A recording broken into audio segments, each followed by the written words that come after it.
ওনার টেলিফোনে কথা বলতে চাচ্ছেন।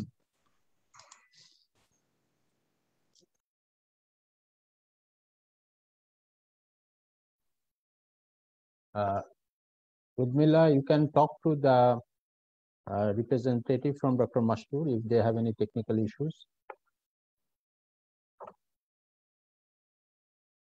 Assalamu alaikum and welcome, Ambassador Masood bin Momen. You can see him with us also.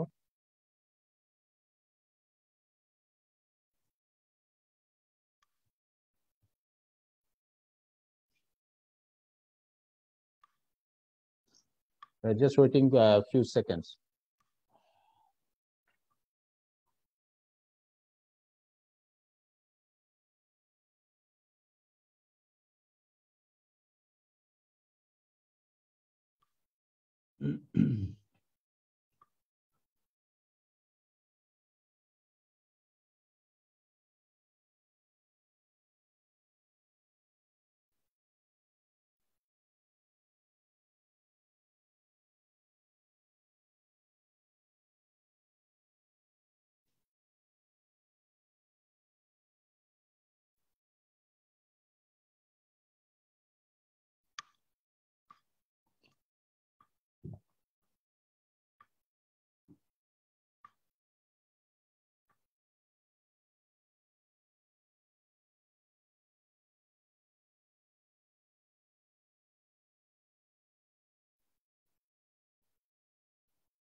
Hello, do you hear us now? Yeah, we can hear you properly. Yeah. Okay. Fine. So, is Honorable Dr. Musa is there? Can you start? Yes, just maybe 1 more minute. Okay, then we wait 1 more minute. We're just waiting for Dr. Mustafa Mastood, the Special Representative of High Council of National Reconciliation of Afghan government to join. Immediate after his joining, we'll start.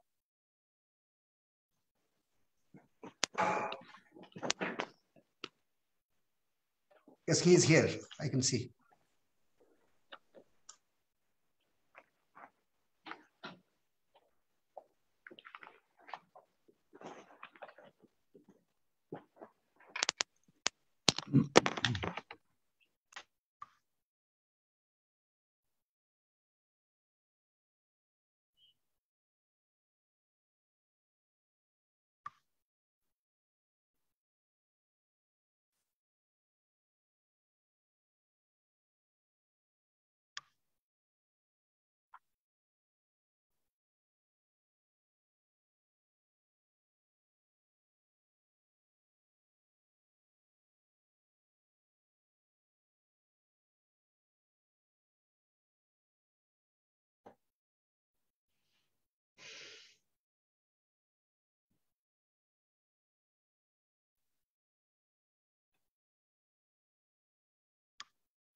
Okay.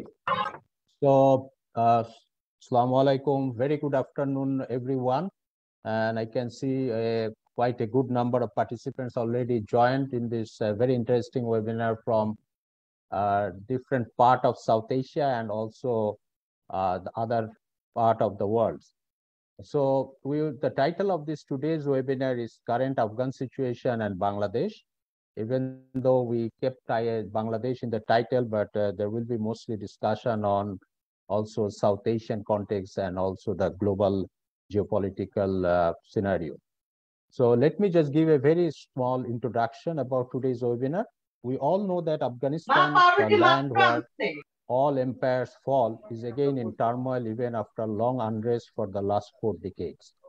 Recently, the violence has escalated and hopes to achieve sustainable peace are flickering due to clashes among various warring sides, including the present Afghan government and the Taliban.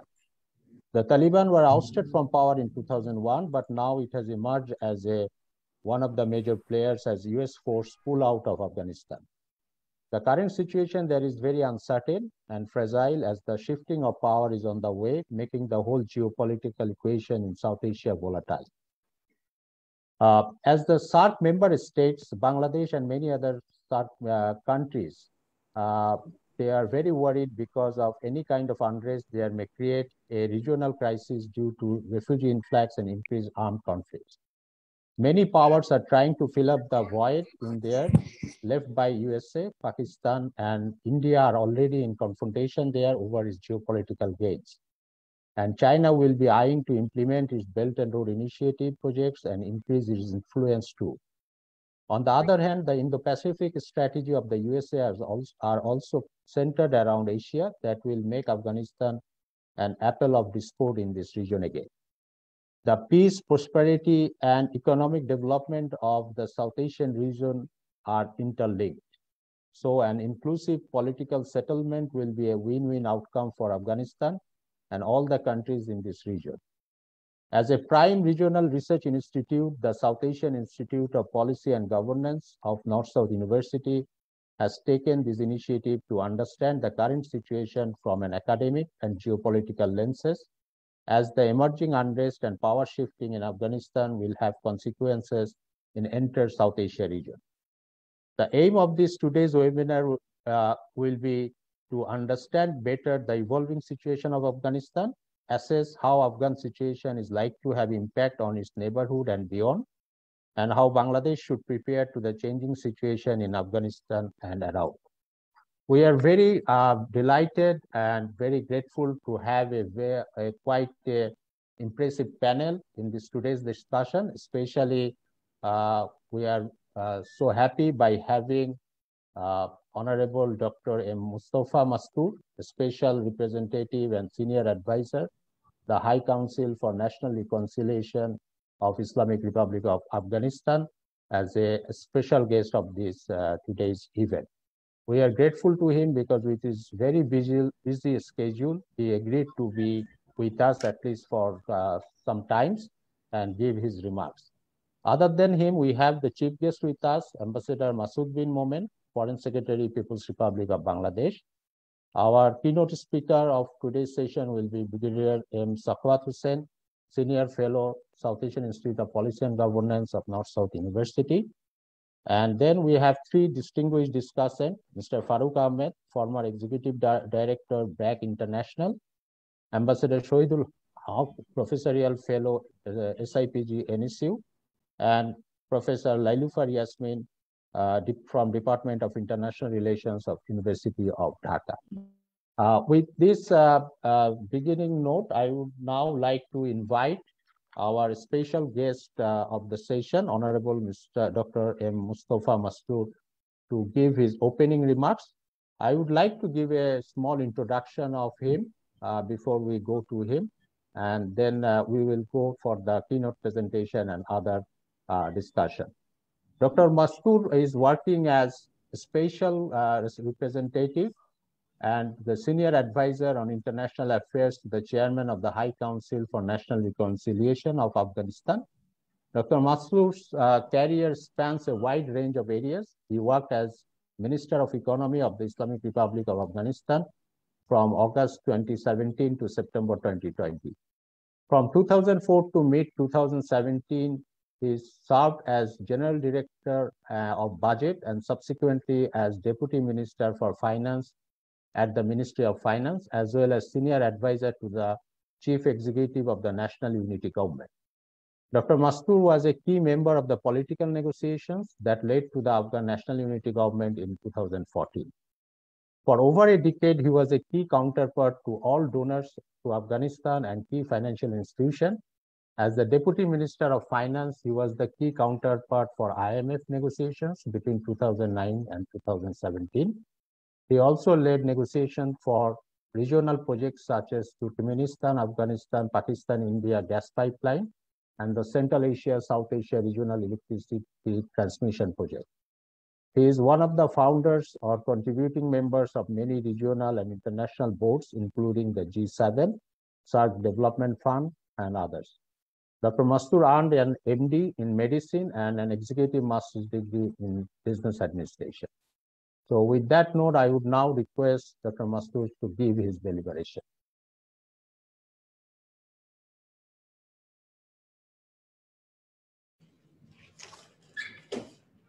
Bismillah ar-Rahman ar-Rahim.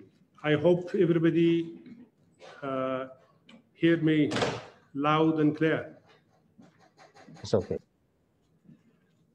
Thank you very much, Mr. Chair.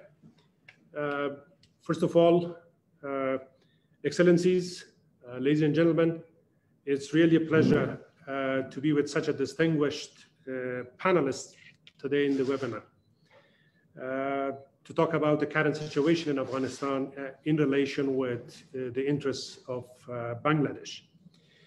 Let me begin with thanking the South Asian Institute for Policy and Governance for organizing this webinar and this opportunity so that we could share our views to the distinguished participants and the panelists about the peace situation and the war situation in Afghanistan. Actually, I was interested to be with you through the up to the end of the webinar, but just since last evening, two immediate meetings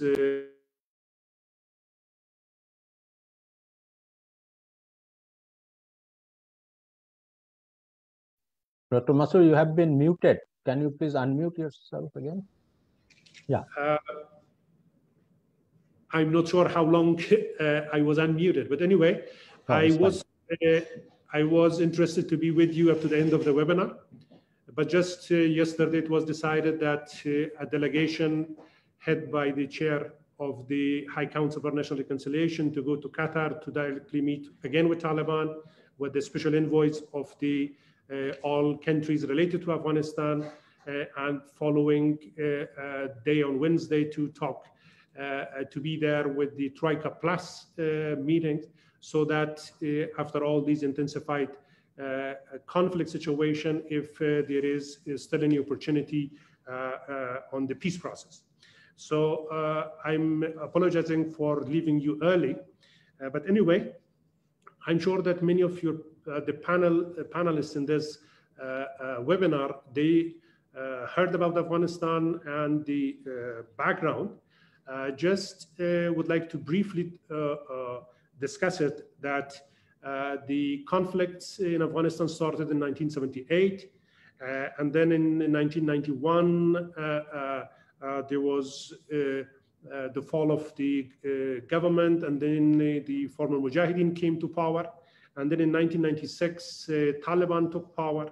And then in 2001, after the September 11 event, then again, the international community helped the resistance in Afghanistan. And then it was resulted to a collapse of the Taliban government. Since 2001, Afghanistan had a lot of progresses in different fronts. Though this multi-dimensional war in Afghanistan over the last 2 decades has taken a heavy toll on the economy, not only the economy of Afghanistan, but also the economy of those countries in the region, particularly those who were part of the proxy war in Afghanistan. But since the February 2020, when US agreed or made an agreement with Taliban, and then they decided to withdraw from Afghanistan, some serious discussions about the peace process started with Taliban based in Doha. And then in September 2020, the first face-to-face meeting started but still it was very slow. Only on the small issues and on the code of conduct. But the next serious discussion was just in the middle of July, last month. You may know that now the High Council for National Reconciliation in Afghanistan is leading the peace process. And the High Council for National Reconciliation formed after the disputed election in 2019,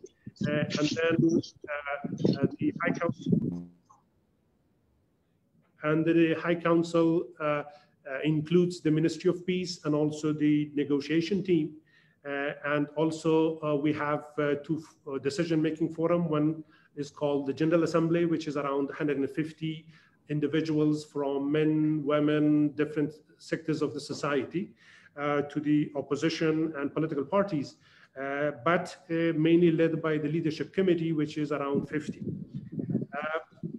So in last month in July, the first meeting started, but since the US announced its faster withdrawal in April, soon after that, Taliban took advantage of this, and then they intensified their fightings in different parts of the country. And despite all what was happening in the negotiation table, the fighting started in different parts of the country, and unfortunately we lost a number of districts and also the capitals of some of the provinces just in the last 4 or 5 weeks. But what were the lessons learned, and what led us to this point? I'm sure that we have here Excellency Mr. Shaukat Hussain, who was responsible for the Election Commission. I think most of the problems in Afghanistan started from the election disputes in 2009, 2014, and 2019, which created some anger among the supporters of the government and supporters of the state. But at this moment, the fightings are going on in different parts of the country. Particularly in the last 2 weeks, it was really heavy. It created heavy casualties on Taliban. One report says that the number of casualties happened to Taliban in the last 2 weeks were more than the one year casualties they had before. So now we are looking forward for the 2 meetings, which will happen tomorrow and the day after. Because at this moment, still, we don't see a stalemate on the fighting in the ground, because if there is no stalemate in the ground, you don't expect much in the negotiation table. But still, we are looking forward to see if there are more progresses on tomorrow's meeting and the day after in Doha. But at this time, it's not the only problem that we face. The COVID-19, the droughts, and the influx of the internal displacements creating problems, not only for us, but maybe soon for some regional countries as well. But at this moment, all eyes are for a meaningful negotiation in Doha.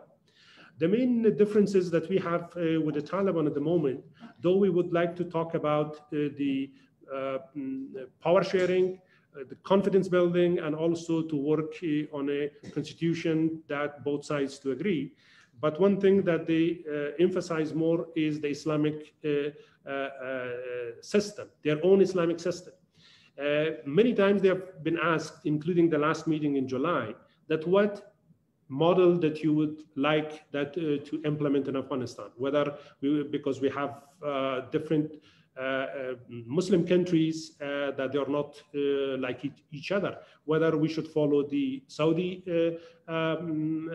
model, whether we should follow Indonesia, Pakistan, Qatar, Turkey, Bangladesh, or anybody else. But what they say no. They want their own model. It is the model that they've been taught in the madrasas in Pakistan. And this is the model that they have implemented in the last 20 years in their own, in the areas under their own control. And this is what now they have a strong belief on that one, which is totally different from any other Muslim country, which is the big issue at this moment that we are talking with them. At this moment, the situation is unstable, and it will provide further threats and further opportunities to other terrorist groups like Daesh, Al-Qaeda, and the rest of the terrorist groups. But luckily, we have the strong support of the general public, who has been the support of the state so far. And we think that at this moment, the role of the region and the immediate neighbors and extended neighbors, including the rising star Bangladesh, is important for us and important in Afghanistan, and it will be important in the future of Afghanistan. And now the discussions with all these countries are going on, and we hope that the Troika Plus, which includes US, Russia, and also China and Pakistan, will also help in the peace process in the future. Though with Bangladesh, in the recent years, the diplomatic efforts are not as strong as it was before, but we hope that still we have our embassy there, and we hope that this will be continued. And I'm sure that many colleagues, including the BRAC organization, that I worked very closely with them in several positions that I was in the government, and they have a strong understanding of Afghanistan, the social fabric, the current Afghanistan, and the immediate needs, will help all of us to build the strong bond again. And particularly, we hope that with the any political settlement that we will have with Taliban, the role of ulama of both countries will help a lot. But as I said earlier, the developments in Bangladesh, in all indicators in the last 20 years, or even before that, for the last 50 years, it's a model for the South Asia, and we hope that in different fields we will be able to improve the interactions and benefit from that one. And we hope that the Bangladeshi citizens, government, and ulama could help the peace process to come as soon as possible. And once again, I would like to thank the South Asia Institute for Policy and Governance for this opportunity. My colleagues will be here, even if I leave for the other meeting. And we hope that the ties will be between the High Council for National Reconciliation and the Institute for South Asia Policy and Governance will be stronger. We have also here a center called Center for Strategic Studies on Peace, and we hope that the ties of these two centers to help both sides. Thank you very much. Thank you. Thank you very much, Dr. Mustafa Mastoor. And again, we are grateful to you saying that with your very busy schedule, and we do understand how difficult and busy time you are passing in Kabul with all this negotiation process and the developments in the field. So we really get enlightened by your statements that you have said. Our audience got a kind of a prelude to have a very vibrant discussion probably in next 1.5 years. So again, I thank, and with that, we will now go for our keynote presentation. I just again let you know that we have our Vice Chancellor of North-South University also with us, Professor Atikul Islam, as the chair of the session. So the modality would be that we will have a keynote presentation by Brigadier Sakhawat, and then 3 of our discussants, they will give their comments. And then at last, our chief guest, Foreign Secretary, Ambassador Masood bin Nomen, will give his speech before the chair conclude his session. We'll try to have some Q&A in the meantime. So I would encourage our participants to post your questions into the chat box if you have. I'm not sure whether we'll be able to address the Q&A, but we'll try our level best. So with that, I now invite Brigadier Sakwat to start his keynote presentation.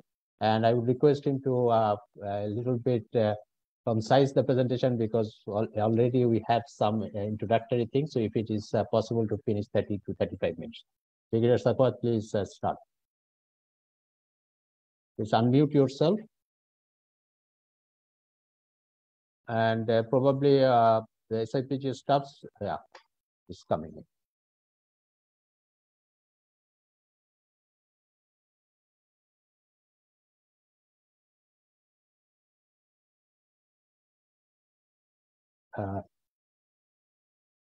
Yeah, Dr. Sakwat, you need to unmute yourself, Dr. Sakwat.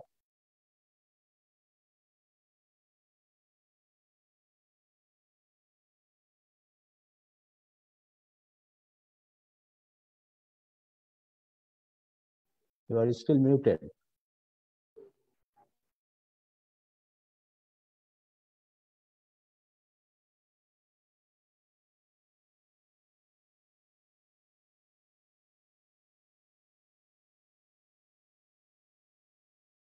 You just share the okay, I think you are unmuted now, but our research staff, can you share it? Yeah. Yes. Yeah, please start. Yeah. You can hear me now? Yeah, absolutely fine. Please continue. Thank you very much, Dr. Tawfiq, and the respected Vice Chancellor, and the Chief Guest, and the special guest, and the other participant, and the participants from the home and abroad. Assalamu alaikum, and a good afternoon. I think Dr. Mustafa Mastoor has given a lot of input in a sense. Yet, I have made a framework, and I would like to give my presentation. And let me tell you that this is what my opinion, my study, and my background study, and my study of the regional affairs. So nothing official in it, but this is what I'm going to discuss in very brief, because I have all serialized my talk in this PPT. I don't think I have to talk much. I'll try to talk less, except the places where it needs to be explained, so that I can finish within my given time, which I don't know how much, but still I'll try to finish within my time. And just to introduce with a little background of my Afghanistan study is that I had a chance to serve in Pakistan Army, and where I was almost there in the then NWFP and around the Durand line.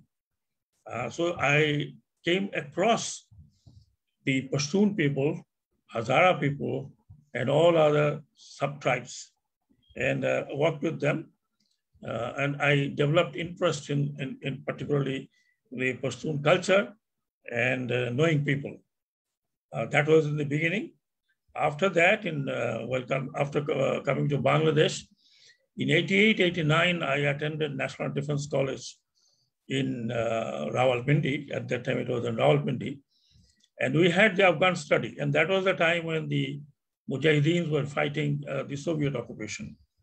And incidentally, or part of the study, I met three of the prominent Mujahideen leaders. One was Mr. Gulbuddin Hikmatyar. Another was Burhanuddin Rabbani, Professor Burhanuddin Rabbani, who was president, probably he is deceased now, and then Professor Sayyaf. And we had a long discussion with them, the future of Afghanistan as they saw after the Soviet retreat.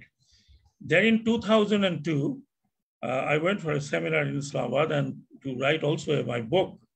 And I met two prominent people whom I knew, who has been all through the anti-Soviet conflict. One was General Nasrullah Babar, who was later on Home Minister with Benazir Bhutto, who in fact conceptualized the rise of Taliban because of the civil war was not ending. One side was Hikmatyar and the other was the Northern Alliance. And then a batchmate of mine who was there in Afghanistan for good about 12 to 14 years, till he was brought back from Afghanistan. His name is Sultan Imam. I believe that most of the Afghan people would be knowing him. So I had a direct discussion or sort of a briefing from them about the rise of Taliban and the subsequent issues. So these are my background, and then my study, continued study with the books, articles, and the interpretation of these articles, and then, of course, the current situation that I am every day monitoring. So this is my background of this study. So I'll just go quickly. I have just listed how I'm going to go. Let us see the, first of all, it's the neighbors. It's very, very, for us, those of Bangladesh, they should know the immediate neighbors. I'm sure all of you know, but I've just listed them. The important neighbor without common border is India. Incidentally, India has no common border with Afghanistan and no direct access. There is a dispute with Pakistan, which has been thrown out. Pakistan never had a very good relationship with the Kabul government, except the part when the Taliban were there. The dispute is on Durand Line and the Pashtun divide that was made by the British colonial powers in India at that time. Now, this is the map which shows the neighbors of Afghanistan. When I say neighbor, I mean those who are sharing the common boundary. And the longest boundary that have is with Pakistan, and the second is Iran. And then we have these three of the northern Central Asian Muslim majority countries. I cannot hear. I beg your pardon? Hello? Oh, please continue. Please continue. Okay. This is what was in 1980s, the Great Game. All of you know what it is. It has been popularized, the term has been popularized by Rudyard Kipling, and it was between Russia and Britain. And it continues. To me, the Great Game continues till it is there. This is the first Afghan war. There's a long story of it, but making it short, the Elphinstone army lost his 4,200, about 4,200 troops while withdrawing from Kabul after having occupied Kabul for 4 years. And all were massacred en route, except one Eastern sergeant whose name is William Bryden. And he was left to tell the story that Afghanistan is a place which is a graveyard of empires. And that was the story. Now let's see the features of Afghanistan. We all know, don't have to say much, but only thing that I would like to highlight is that since it has no seaports, its main exit is mainly through Pakistan, which is the port of Karachi, Port bin Qasim, and now probably they may be connected with Gwadar if they are connected with the CPEC. And the other side is the Iran, the Chabahar port, particularly with Shahid Beheshti port, where India is developing that port to bypass Pakistan, because there's no access given to India by Pakistanis. And there's a ring road which connects the entire Afghanistan from south to north. And the crossing is a very important crossing, which goes from Karachi port, is the Spin Boldak opposite Chaman of Pakistan. Then goes to Herat in the Central Asia. And the famous rivers are, Kabul River is one of the famous, and then Amu Darya. of course, the Kabul river system. Afghanistan is still fully unexploited natural resources. They have almost everything: gas, oil, copper, iron ore, lithium, very important, and ceramic, to name a few. This is, many writers have found as most ungovernable country, or graveyard of empire, as you said. And this is the ethnic distribution of Afghanistan. If you look at the ethnicity, you'll find 40% Pashtun, then the Tajiks, then Hazara, Uzbek, Turks, and Baloch, much less in percentage. This is distribution of the ethnic minority. They are mostly on the west and the north. East is completely dominated by the Pashtuns, east and the southeast. And the population spread is mostly in the cities. So the vast area are left almost empty, but the central portion is dominated by the Hindu Kush. Now, very briefly, as Dr. Mustafa Mastoor has already given, you can read, I don't have to explain. The watershed of Pak-Afghan relation was since 1954, when the Americans took the base in Peshawar, and they refused to cooperate with King Zahir Shah. And then there was a conflict when Dawood was the prime minister from 1960 to 61 in a place known as Bajor. Initiation of recent Afghan conflict, I think he has already said, but a lot of events had happened between 1973 after ousting King Zahir Shah, Dawood taking over, and till the occupation of America in the name of enduring freedom. And before that, the world's biggest proxy war the history has seen was the Operation Cyclone, initiated by CIA and assisted by ISI till Soviet defeat. USA left, and Afghanistan was almost left to the Pakistanis. Now, then we saw Surge of Mujahideen. There were Peshawar 7, Iran 8 known groups, and one of the largest covert operations, CIA said, Operation Cyclone, I've already said. And the war almost changed the hand when US supplied latest, deadliest Stinger missile, changed the course of war. And a lot of Stinger missiles were never found back. Saudi Arabia called it jihad. Egypt supported with almost all Muslim countries, including the volunteers from Bangladesh who went, fought in that jihad, so-called jihad. Not to be confused with the Afghan Mujahideen. This was a separate brigade under Osama bin Laden. Then come to first civil war, as Dr. Mustafa has said. Then the rise of Taliban, I have said. And the third civil war when the Taliban overpowered the Kabul, and they ruled for 4 years. And 9/11 enters the US directly built up to NATO and overthrown the Taliban with the help of Pakistan at the front line. In all cases, Pakistan have been strategically, tactically, and geopolitically frontline in entire Afghanistan conflict still today. Then the interesting is that when Pakistan was helping America against the Taliban, then the Quetta Shura was made with the support of Pakistan, and the Taliban were trained. They kept on training. The Quetta Shura directed the war, which now we are seeing in Afghanistan. So now, as it is said, and it's my opinion, that the Afghans, whether it is Taliban or other Afghans, have defeated another superpower, that is the USA. This is depicted, this is a national game of Central Asia, particularly Afghanistan, known as Buzkashi.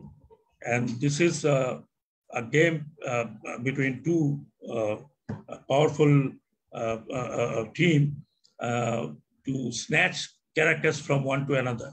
And I just depicted it that the game of superpowers still continuing. It has not ended. This is Buzkashi, as I say.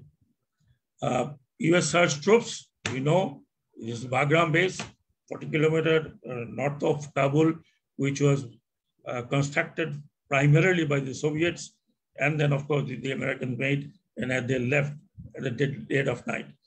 The US occupation surge 2001 to 2021, they had the highest number of troops, 110,000 in the year of 2011. Then they started receding.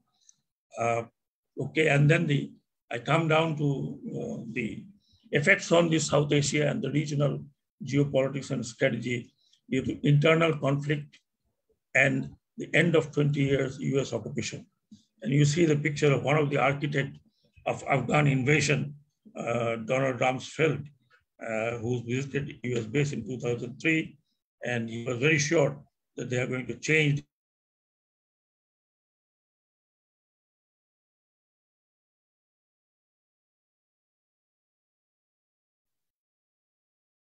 Dr. Sagwat, we cannot hear you. Why? Oh, no, it's okay now. You can hear me now? Yeah, it's okay now. Yeah, please. Okay. A very important border is with China, which is known as Wakhan Corridor. And then there is no direct border with India. Yet, India has been always in a good relation with any Kabul government, whether it is communist, whether it is Islamist, except the Taliban period. So India has lot in stake in Afghanistan geopolitically and also strategically. Mind you, whole Afghan issue is, from our side, is India-Pakistan issue. It has been India-Pakistan issue, and it is still India-Pakistan issue. Now, geopolitical and strategic realities of South Asia. Please go through. It's self-explanatory. I don't have to explain much. These are the points which I have jotted down as the strategic realities of particularly the South Asia. If explanation needed, I think I would be able to explain in Q&A section. Geopolitical strategic predicament for India. Now, India is a big player and big partner, there's no doubt about it, in South Asia and in the World Forum. But the point what I'm trying to make, the biggest predicament that India has, that it doesn't have a direct access to Afghanistan. Whereas from 2001 till date, India has invested $3 billion in improving the hydroelectric dam, power transmission, and very significantly making Afghan parliament building after the name of Atal Bihari Vajpayee. Indian policy support existing, as I said, all the government. Now, continued influence over Afghan, particularly the Northern Alliance. I'm sure Dr. Mustafa Mastoor would not take any offense. He is also a part of the Northern Alliance. I see his two photographs. One is very esteemed Ahmad Shah Massoud. The other one is Dr. Abdullah. So now India is definitely trying to establish a relationship with Afghanistan. Jaishankar has been following the Taliban delegation in Moscow and Doha as well. But though neither India admits it, nor the Taliban admit it. The problem is that India is too much dependent on the US. Therefore, they were in Afghanistan on the behest, and they did definitely some of the development work. Now, if you see the predicament I said of India, it has to go through Chabahar port of Iran, and then they have developed roads which connects the ring road and goes to Kabul, which they have not been able to finish. And because of the American sanction and also the other predicament, India is still lingering in finishing those projects. China, a new geostrategic equation. If any country is going to be benefited after the withdrawal of US, it is China. And nobody knows how much $1 billion they will carry in Afghanistan for rebuilding. And they have been assured by Taliban by now that they are not going to interfere in Uyghur and North Turkmenistan. They have already eyed on the mines, Mes Ainak mine. They have already spent 2.83 billion, and they have the plan to connect Afghanistan with CPEC and ultimately BRI, keen to mediate a peace deal. China also wants a peace settlement between two warring groups. Pakistan-Afghan relation, as I've said, it has never been very good, except that some period of the Taliban. The partition gave entire geostrategic importance to Pakistan. As I said, cheapest and shortest route. If you look at the distribution of the Pashtuns around the Durand line, you will find that half of the Pashtuns live on the other side of Durand line in Pakistan. Therefore, the Pashtuns in Afghanistan and Pashtuns in Pakistan, they are nothing but blood brothers. Therefore, the Taliban or any other Pashtun organization takes the shelter in this Pashtun area. And many of this Pashtun area is not under the control of central government of Pakistan. Historic Pakhtunistan problem, we all know, and I've talked about 1960-61 clash over Bajaur. Afghanistan invaded and they were defeated by Pakistan army, and after that, there was no war. Relations with Taliban 1 and Taliban 2, I don't have to say much, and frontline state during Soviet jihad and civil war thereafter. Now, this is the Durand line, complete Durand line, and you see the distribution of the Pashtuns. And these are the Pashtun area, and some part of Balochistan is also Pashtun speaking and Pashtun clans. I think this is Quetta, which is now the headquarters of Taliban Shura. Of course, they have now shifted their office to Doha. This is the disputed Bajaur area, which was fought between Afghanistan and Pakistan. Now, routes are very important, one is to understand. This is the shortest route that which takes to Chaman, Spin Boldak, and Kandahar. The other route is a long route which goes through Khyber Pass to Jalalabad and northern Afghanistan. So south is fed by Spin Boldak and north is fed by Turkham. Now this was the NATO logistic line. And they followed from Karachi to Quetta to Chaman and Kandahar because NATO troops were in the south of Afghanistan, disposition of troops. And this is the famous historical Khyber pass, which goes through Jalalabad to Kabul. This is entirely US logistic route, very difficult. And US logistic trail had been raided number of times. This is the ring road I was talking about. And you see the connection with Pakistan, Iran. Here is another connection with Pakistan, Iran, and then the Central Asia. This is very, very important. Now that Taliban have captured one province here, Janjat, this cuts this road. And on the north, Kunduz cuts this road. So it's very strategic and very important road as far as the Afghanistan is concerned. The reinsurgence of Taliban, please go through. I'm not going to speak much. It is all self-explanatory. They have already captured all crossing points, 6 very important crossing points, and they are earning money from their taking as a tax. They are trying to take 3 strategic cities, Kandahar, Lashkar, this is old. They have already taken Kunduz, and they have also taken some other very strategic areas. This is to pressurize. They have to also face the old warlords. But this all is to pressurize Kabul to sit on the peace table and more or less will be dictated. current Taliban against Afghanistan, my opinion, the key points of military success, please go through. And if there's any question, I'll be ready to reply. They have a better command as far as I'm concerned. As a militarily, I see initiative into the local commanders in the battlefield, effective spy networks, use of modern and rudimentary communication technology. They have identified the opposition, the shortcomings, and generation of huge fund, estimated $1.5 billion yearly only from drug money. And then, of course, the rent seeking and the other donations coming from the Middle East. Pool of recruits, there is no dearth of recruits. It's available in Pakistan. It's available in other areas.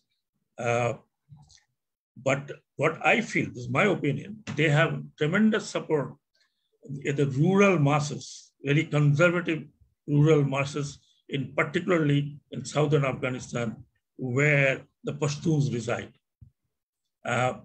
This is a depiction. What was in 2017, hardly any places that the Taliban could control.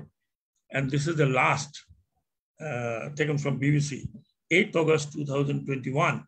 You could see they have taken Jaranj, Herat they are fighting, they've taken Serapul, the entire province, and most importantly, Kunduz, which used to be the place of the strongest warlord of Afghanistan, is Rashid Dostam. And this is Talokan. Of course, there's a fighting going on in Kandahar and Lashkargah. What will be the result? We will come to know in a few days' time. Now, other regional countries, including Turkey, Iran has some of the interest, very, very important interest. First time they contacted Taliban to took assurance, non-interference. Central Asia connected to Afghanistan with Chabahar port, energy market for Iran, Afghanistan. Shia population in the West and North. Happy to see the US withdrawal from eastern border. Russia, contact with Taliban, assurance, no export of Islamic ideology in Central Asia. US defeat is the sweet revenge of 1979. This is what I feel. I haven't read anywhere. Russia is partner to $25 billion project that Dr. Tastur, Dr. Mustafa was talking, that is TAPI, Turkmenistan, Afghanistan, Pakistan, India pipeline. And influence, they have tremendous trying to influence through their Islamic Republic, Uzbeks, Turkmen, and Tajiks. Now, Turkey is very important, very interesting. What Turkey has the interest, they have decided, they have already discussed with Taliban that they will protect the Kabul airport. The only Muslim NATO country which was there, they lost 15 soldiers. Yet Taliban never attacked the Turkish troops deliberately. Turkey is a revival of historical influence of Ottoman Empire in Central Asia and Afghanistan. They have an influence on 3% Turkmen people living in North Afghanistan, also close to Uzbeks, Tajiks, Hazaras. Marshal Dostum has just come back from Turkey. He is in Kabul. He took the treatment in Turkey. He had always a good relation with Turkey, and he is being Uzbek. Endeavor to improve better ties with US, telling that I am part of NATO and I will look after your interest in Afghanistan. Now, Afghanistan-Bangladesh relation, I'm almost through. This is what I jotted out. Definitely, we have our esteemed Foreign Secretary who would definitely dwell with it. I just pointed some. Importantly, Afghanistan provided safe passage to many Bengalis escaping from Pakistan, including military personnel during 71, 72, when Zahir Shah was ruling. It recognized as early as possible in 1973. So far, no head of the state either visited either country. Bangladesh, there is no ambassador from 1979. 2010, very interestingly, the former special envoy to Afghanistan and Pakistan, Richard Holbrooke, requested Bangladesh caretaker government to send troops to Afghanistan. Having consulted political parties, Bangladesh declined the request. BRAC is working. Mr. Farooq is here. He will be definitely giving the activities of BRAC, and they have earned good name, as you have heard from Dr. Mustafa Dasur, and a lot of Bangladeshis who are working in multinational companies still in Kabul and some of the other areas. Afghan embassy functional in Dhaka, as the doctor said. Why US failed? This is one of my, you can say this is my research. They are not clear about their aim. They first went for Al-Qaeda, then they toppled Taliban, and then they didn't know what to do. So they went into national building. And without understanding the culture, the heritage, and history of Afghanistan. Now they depended on mythical warlords like Dostan, Shirazi, Khalid, Razik, Ismail Khan, and against whom the civil war started, against whom the Taliban rise. Killing and abusing of the civilians, all impunity, committing serious war crime. There were pictures where the soldiers were urinating on the dead body of Afghans. Relied heavily on Northern Alliance, pardon me saying that, remained weak in that area. And Taliban challenged the northern area. If you see, Taliban was never strong in northern area, but now they are going to northern area first. Outsourcing leadership. Most of the leadership were in America. They've been brought, and many of them do not have much connection with the rural Afghans. Induced corny economy without economic development in that sense, except infrastructure which suited the strategic need of the American soldiers. As I said, not understanding the culture and the resolve of Taliban. Lastly, failed to calculate Iran's strategic advantage. I will take 1 minute here. They depended totally on Pakistan. They did not consider that there could be an alternative route and source is Iran, which could take them to the port. Now, my theory, anybody may discuss about it. Pakistan has taken revenge on USA. On 1971, that US failed to assist Pakistan during Bangladesh Liberation War. I can go on and I can give you examples why not and why I am saying that. Look at what they did. They threw out CIA and they operated themselves with ISI. And then they threw out USA and they were trying to control Afghanistan. This time they played a double role. And because Mr. Bush insulted Pakistan by saying that I'll put you back to Stone Age. I think my theory would be very correct. If you interpolate, you will find that Pakistan has put US in very, very difficult situation. And the US did not recognize the strength of Iran.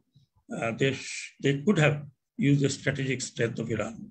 Now, in my conclusion, please, somebody, all of you can read, I believe. I will only say in my conclusion that we in Bangladesh, we want not a civil war, another civil war, or fourth civil war in Afghanistan. That will absolutely unbalance the region and as well as South Asia. We want a peaceful negotiation, and we hope good luck to Dr. Mustafa Mastur as he is going to Doha. I'm sure they can work out. Afghans are very brave people. They can withstand, and they should decide how their country would be run with a give and take. They have suffered for 40 years. The people of Afghanistan shed blood. Bangladesh has historical ties with Afghanistan. In my childhood, I have seen a lot of Afghan people in the districts doing small little business. And the book which I wrote in 2002 is still valid. Let me take the privilege of showing the book. The book is in Bangla. I intend to write one after a few months if I am okay in English. This is the book which has been, at that time when it was printed, about a few hundred copies were taken by the BRAC. This is available on dokumari.com.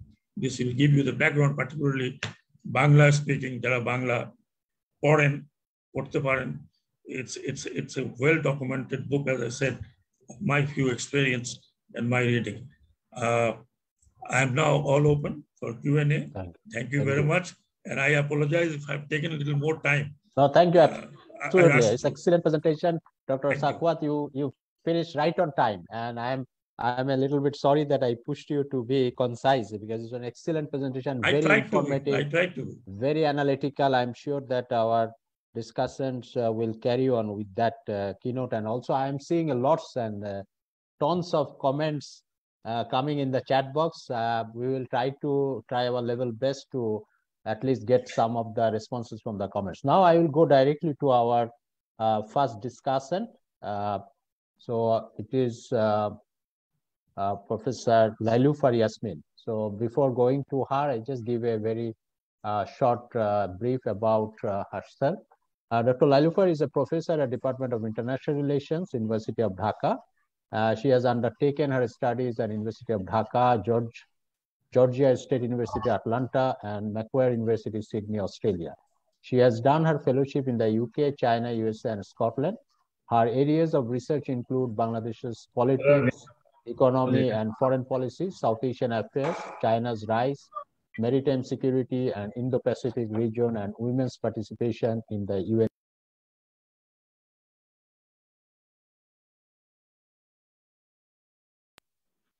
Okay, sorry, I was muted, so I don't know that whether you have heard me. So I would now invite Professor Lailufar Yasmin to give her comments. I have 10 minutes, right? Yeah, it would be better if you just finish within 10 minutes. I think I'll finish before that. Thank you, Honorable Foreign Secretary here, Honorable Vice Chancellor, distinguished speaker, and fellow distinguished discussants. It's a privilege for me to be invited in this August gathering as one of the discussants myself. And thanks to the South Asian Institute of Policy and Governance for organizing such a timely webinar, because whatever happens in the neighboring region that affects us very much, and we need a strategic discussion about these sort of issues more in the academia, and also where we need to involve policymakers. So SAIPG has done that very well, that we have here policymakers as well as academics discussing about what is happening currently in Afghanistan. My profound thanks to Brigadier General Shakat sir. It has been a comprehensive presentation about the history of Afghanistan, about what is happening right now, about the interest of the bigger powers, about how Afghanistan has been. That part was very interesting. That how the Taliban have defeated two superpowers. This perspective was a very interesting perspective for us to see. So in my discussion, actually, I'd like to point out a couple of issues which I've already seen that here has been posted as one of the questions by someone from Australian High Commission. In fact, I'll limit my discussion from hard power perspective and soft power perspective. One thing is that recently, and we have seen a number of articles, research that is talking about that this is the era of full spectrum of warfare, that is conventional warfare is coming back. The way we thought that armies no longer will not need to go to war fighting stages, but we are seeing that in some countries it is already happening. Think about annexation of Crimea, and then what is happening in Afghanistan, and gradually we are seeing that this type of warfare is coming back. But one thing we need to understand that conventional besides hard power, there are other areas that we need to look into. I have my students in Afghanistan and in various parts of the world, and I've had a chance to talk with them last couple of days, especially after this program was confirmed. And then I found that, and if you have also noticed some of the articles that have been published to Foreign Policy, Foreign Affairs recently, that there are a couple of things that has been argued that Ismail Khan, the former governor of Herat. His interview was published, I think, yesterday or the day before yesterday. He has argued that Taliban's have not changed and will not change. But at the same time, he has argued that Taliban's have become more cruel, which is clearly a sign of a change. There are more signs of changes, especially in terms of how Taliban's have learned to learn from the world, actually, and how they're investing in a couple of areas. For example, my talks with my students in Afghanistan told us that in Herat province, especially where fighting is still going on, but it is almost captured by the Taliban's. Taliban's are creating soft power appeal. In which areas? Two particular areas. Number one is that they are asking the businessmen to, especially in terms of oil profiteering rackets, they are asking them to reduce the price, and which is helping the general people. So they're trying to make general people happy. They're trying to create their soft power appeal over there, which is making them more acceptable to general people, something that they are complaining that the government was not able to do, but the Taliban's have been able to do this. Then second point, very interesting issue, which is the issue of the one that we call in Bangladesh Morana. In Afghan culture, it is the men who have to pay, pay for the whole cost of wedding, and they have to pay a handsome amount of money to the bride's family. In average Afghan families, the amount of money used to be $10,000. Taliban's have decreed that no, it cannot be this high, because young boys are not able to afford, to get married, paying so much amount of money. So therefore, they have imposed, what are the ways the local custom can be changed and can be modified, which will help young boys and young men. So here they have been able to successfully employ that, and now men are happy there because they can, get married in paying a smaller sum of money as Morana, and they are interested to join. They are being interested to join. So the soft power appeal that Taliban have been able to create. This is something we are forgetting, because we generally tend to talk about hard power issues, but soft power appeal is a big issue, and that is how they are gaining popular support in some of the areas.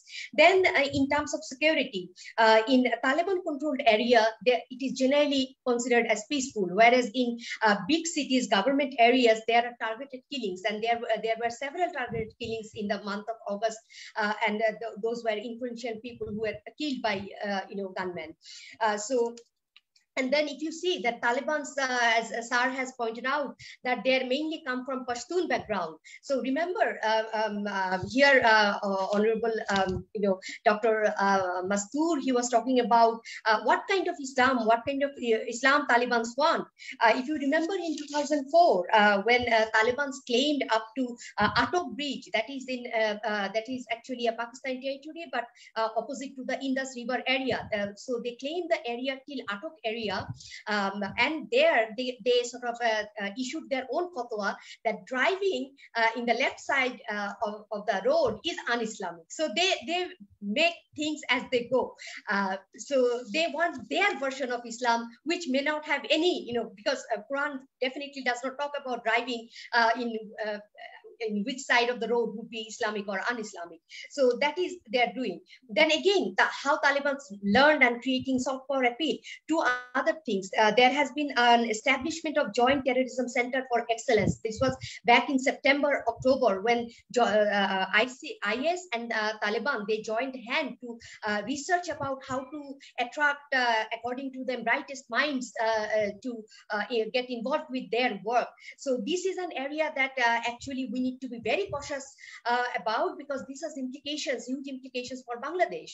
We have seen reports being published that Bangladeshi young boys and men, they are going to Afghanistan for fighting with Taliban. So that is one other issue. And then another one is that Central Asian digital extremists, they have strong connection with Taliban. They have strong connection with Syrian rebels. So they are trying to recruit both men and women via digital digital platforms. And we know what has happened in Bangladesh, especially after the pandemic. We have learned that there has been a feminization of joblessness. That is, women are the first victims of job cuts. So female entrepreneurs, they have suffered the most. So if through using social media, any approaches are being made in Bangladesh, we do not have any information regarding that yet.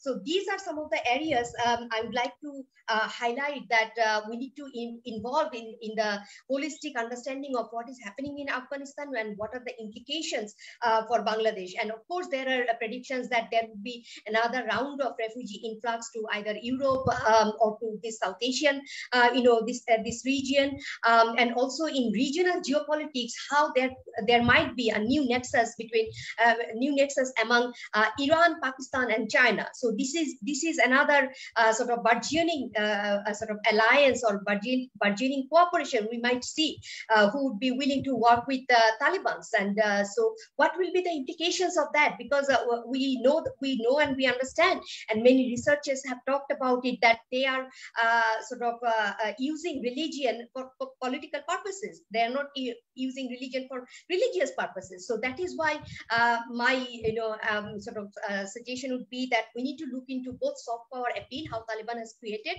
and what are the bigger implications of that, as well as what are the hard power implications. And I'll end by saying that yes, in the age of a military industrial complex,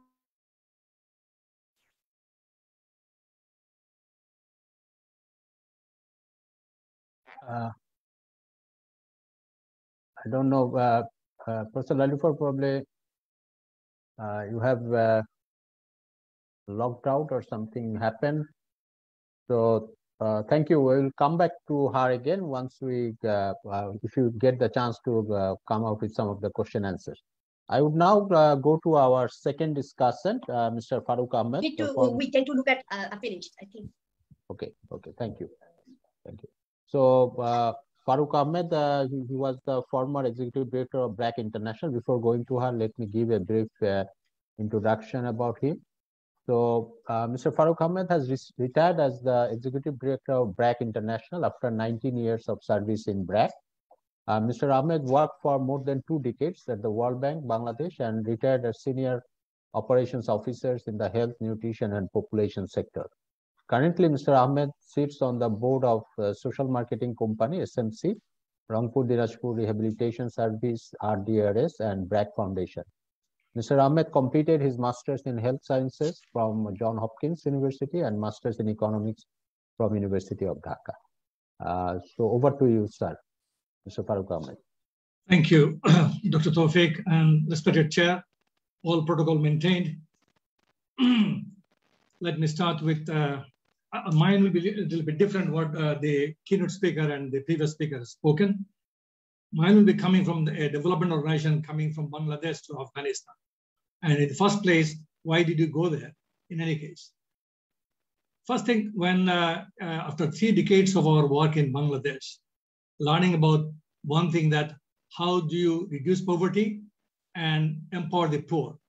So we thought that the board thought that, is there anything that we could share and see, prove the concept that whatever we have learned here in reducing poverty and empowering the poor can be applied in other social contexts if we can contextualize it properly. With this objective, we went to Afghanistan at the invitation of several donors who were funding BRAC in Bangladesh also. And then, of course, the welcome came from the government of Afghanistan. So we went there in this background, and our focus has always been in MDG at that time, now with, of course, the 8 of the 17 sustainable goals. And when we moved there in Afghanistan, we wanted to study and how we work there. First thing, we had to understand the country. So it took a couple of years for us to develop the first country strategy. And we also set up a country advisory committee based on the information provided by all the local colleagues, that who could be our advisory council. And I personally met all of them before we took the very respected persons in their own capacity, like Dr. Sima Samar was a human rights activist, and Esanjia was at that time, after retiring from the minister cabinet of Karzai government. Then Madam Senthai Karkul, who was a member of parliament from independent seats, and then Mr. Aziz Rafi, who was a media person and also a civil society person. So this type of mixed group we took as our advisors to tell us what should we do.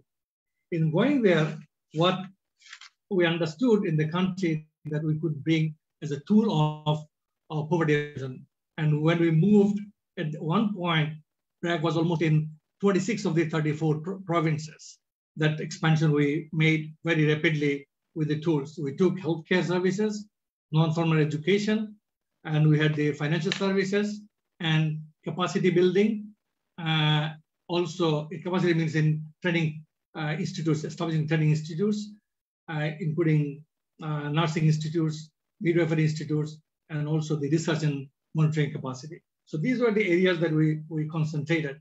And I would mention very humbly that even today's speaker, the special guest, was also one of the beneficiary when he was the director of the Ministry of Public Health, who took the training in the BRAC training centers at the time. That's why he referred. I met him personally when he was the Deputy Minister of Finance. I visited that country many times since 2012 to 2019 and met community leaders, Sura leaders, local providers of services, and cabinet ministers of different ministries, up to the Mr. Abdullah, His Excellency, the CEO of the current government. To understand and to navigate in this situation, and our idea is to provide critical services, what is needed in the difficult environment to provide services to the most needy people. And it was a high, we all know there's a very high mortality and high fertility country. So maternal mortality is one of the highest in the world. Child mortality is very high. Education is very challenging to deliver basic education today, particularly to the girls. Financial services. So we started providing the healthcare services in partnership with the Ministry of Public Health in different provinces, from midwifery training to providing maternity services to pregnant mother, antenatal care, postnatal care, and also the childcare services. There are issues about the immunization program in the country, but we have been able to navigate in the situations. We were stopped many times by the Taliban, where they said, didn't stop us, they said, wait, can you hold and will you know? They stopped us for a couple of weeks, sometimes few weeks, sometimes 1 week, and came back then, okay, go ahead. And then we provided education, particularly for the children who never went to school. That was the thing we learned from Bangladesh, that girls non-formal education we provided. And then we started establishing the girls' schools in the community, taking the teachers from the community and training them in their capacity. And about more than 3.5 million children are out of school. So we contributed in getting the school children back into school.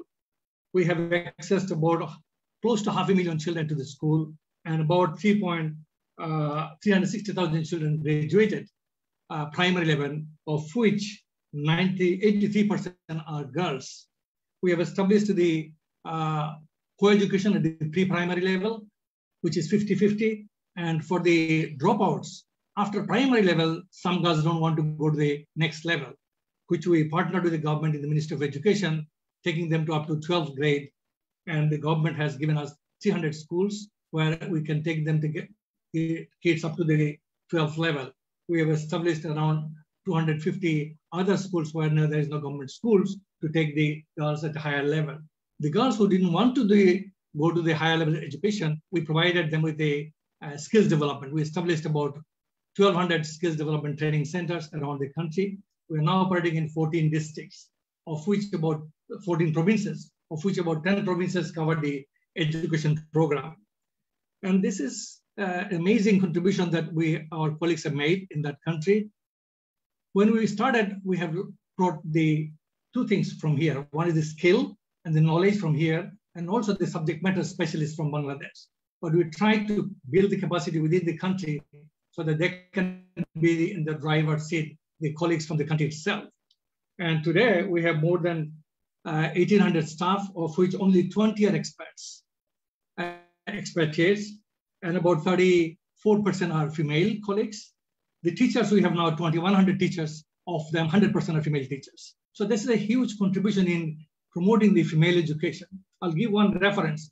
I was in Herat about a couple of years back and went to a government girls' school. It is unscheduled, but was permitted by the principal. Then met the principal and her faculty and asked that, do you know about the black graduates coming to your school? She had 10,000 students in 3 shifts. You know, huge task. But she said to me that, yes, I know each of the about 300 plus students coming from black schools. I said, how come you know, madam?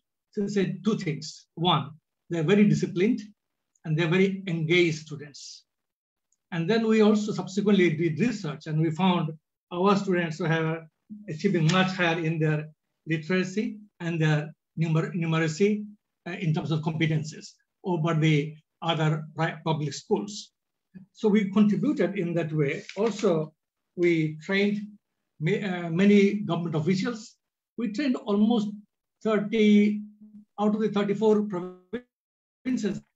Every province had sent their provincial level officers to Bangladesh, including the Ministry of Rural Development and Reconstruction. Ministry officials came here for 6 months training in BRAC Center in Savar for 6 months customized training in building how to implement the local projects in the country themselves.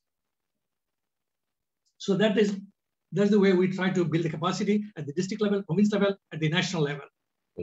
In the training centers, we also provided training for the other NGO colleagues, other government colleagues who wanted to come for training. So it was a training center. We provided both in-house training as well as the training for the others. We had partnership with the Kabul University for doing research and building our own capacity in research and monitoring. I think when Greg was doing microfinance, that time when I had the... So one more minute, please. Yeah, so we had the... what we learned from that country is that the security is a big challenge, weak governance, lack of quality human resource, and program monitoring and supervision, particularly in the winter, is a big challenge, high cost of doing business, and strong cultural beliefs like home delivery is okay, no institution delivery is needed, an example. So, and also one of the Canadian High Commissioner who lived in that country said in Dhaka in one of the conferences arranged by the Minister of Foreign Affairs, he said, $1 spent in development, 60 cents goes to security. So how do you do development in that country? So we try to build a system in the country, ecosystem in the country, so that the security comes from the community by themselves, not by the armored vehicles.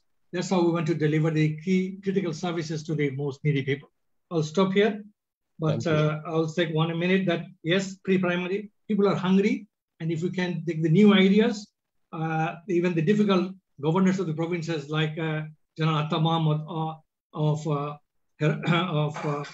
that people also said that you are doing a fantastic job and said pre-primary, co-education, vocational skills, midwifery, and capacity development. These are the specific tasks they really welcomed.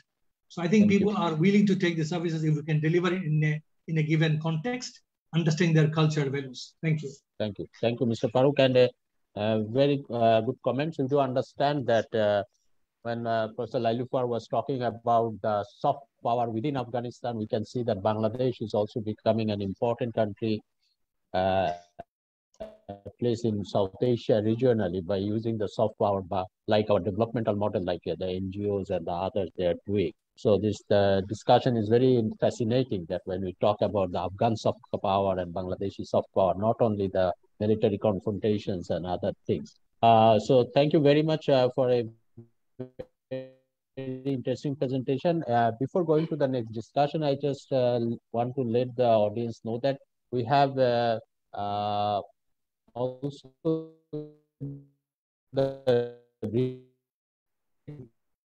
presentation in this you are interested, you can give your also comments in the chat box. So now we'll go to our last discussant, Ambassador Shahidul Haq. Let me give a brief introduction of him and then we'll...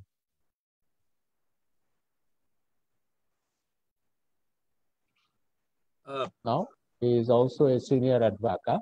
He was the foreign secretary.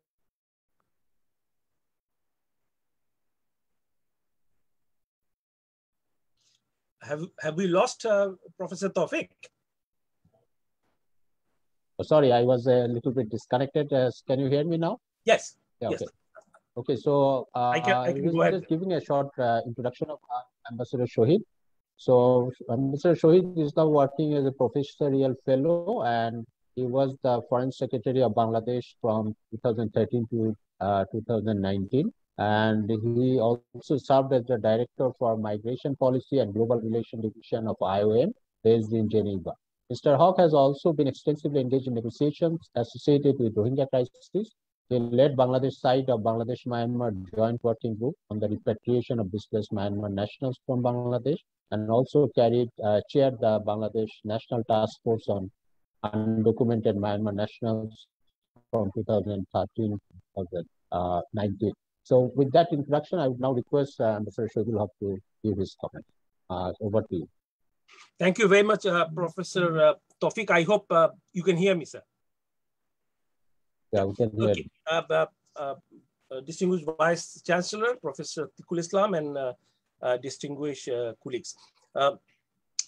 I will try and be quick so that I can share my thoughts with you within this limited time.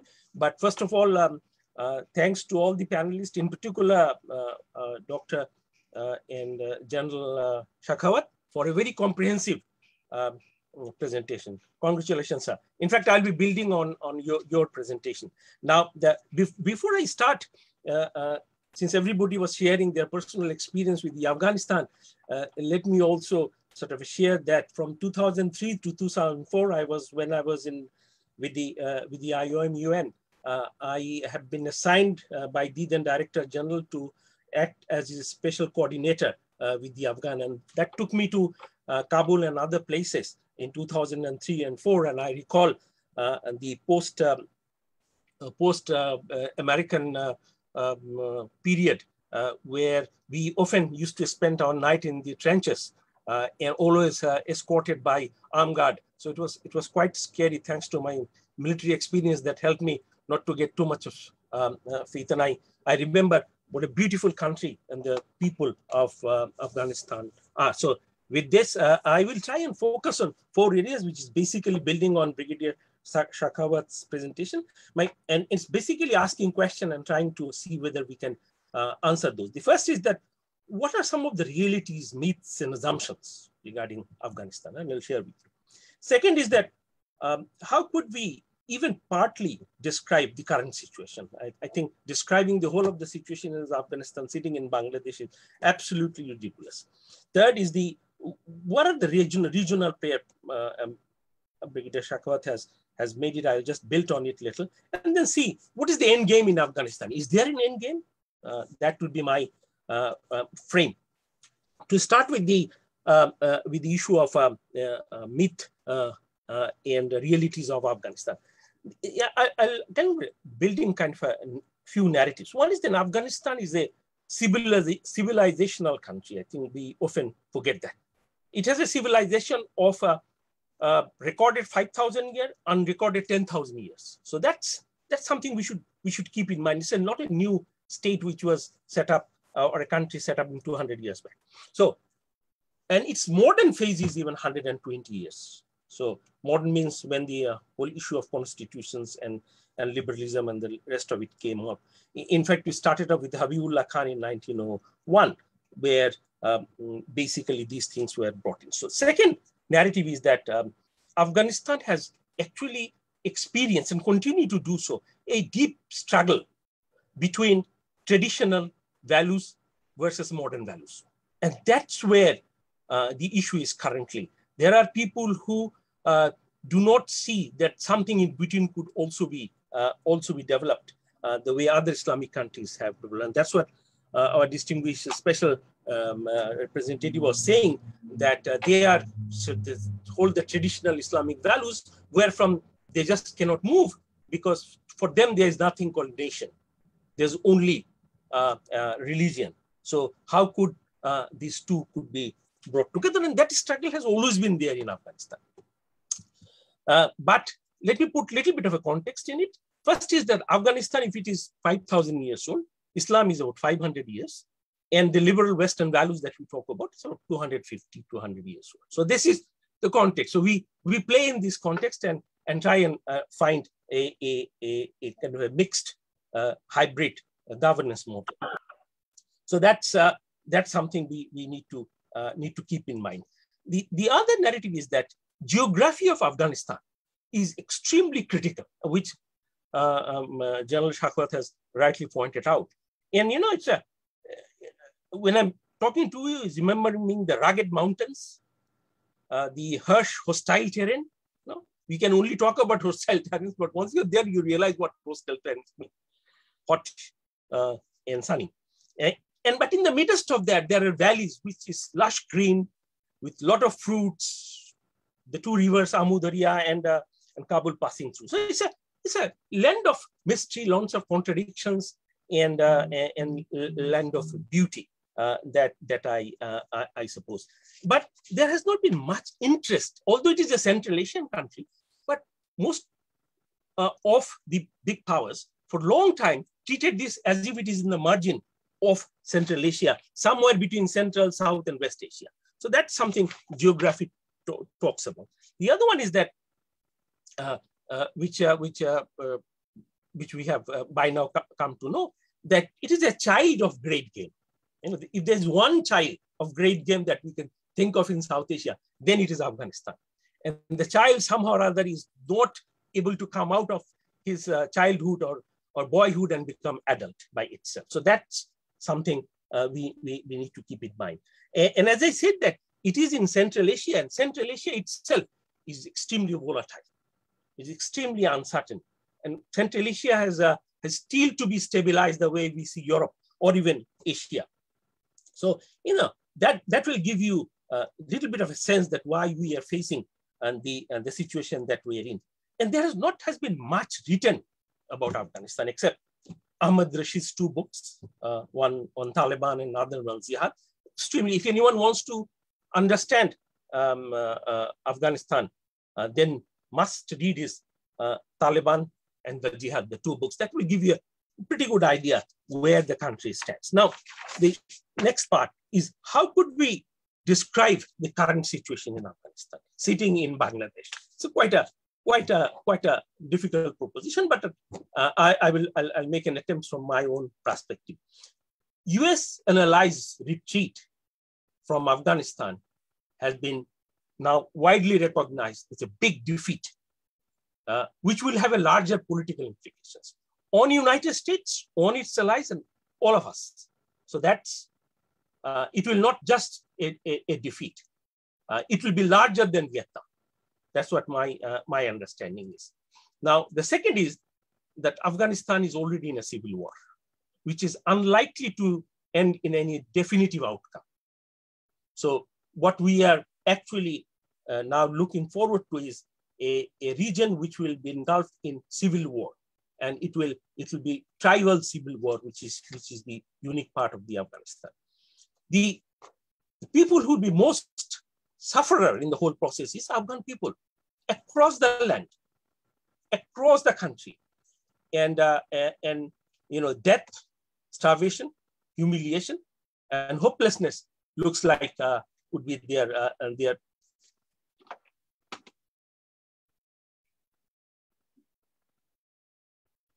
Can you hear me? Yes, yes. Yes, we can hear somebody you. has fiddled with the screen. Anyway, Yes. so I'll go ahead.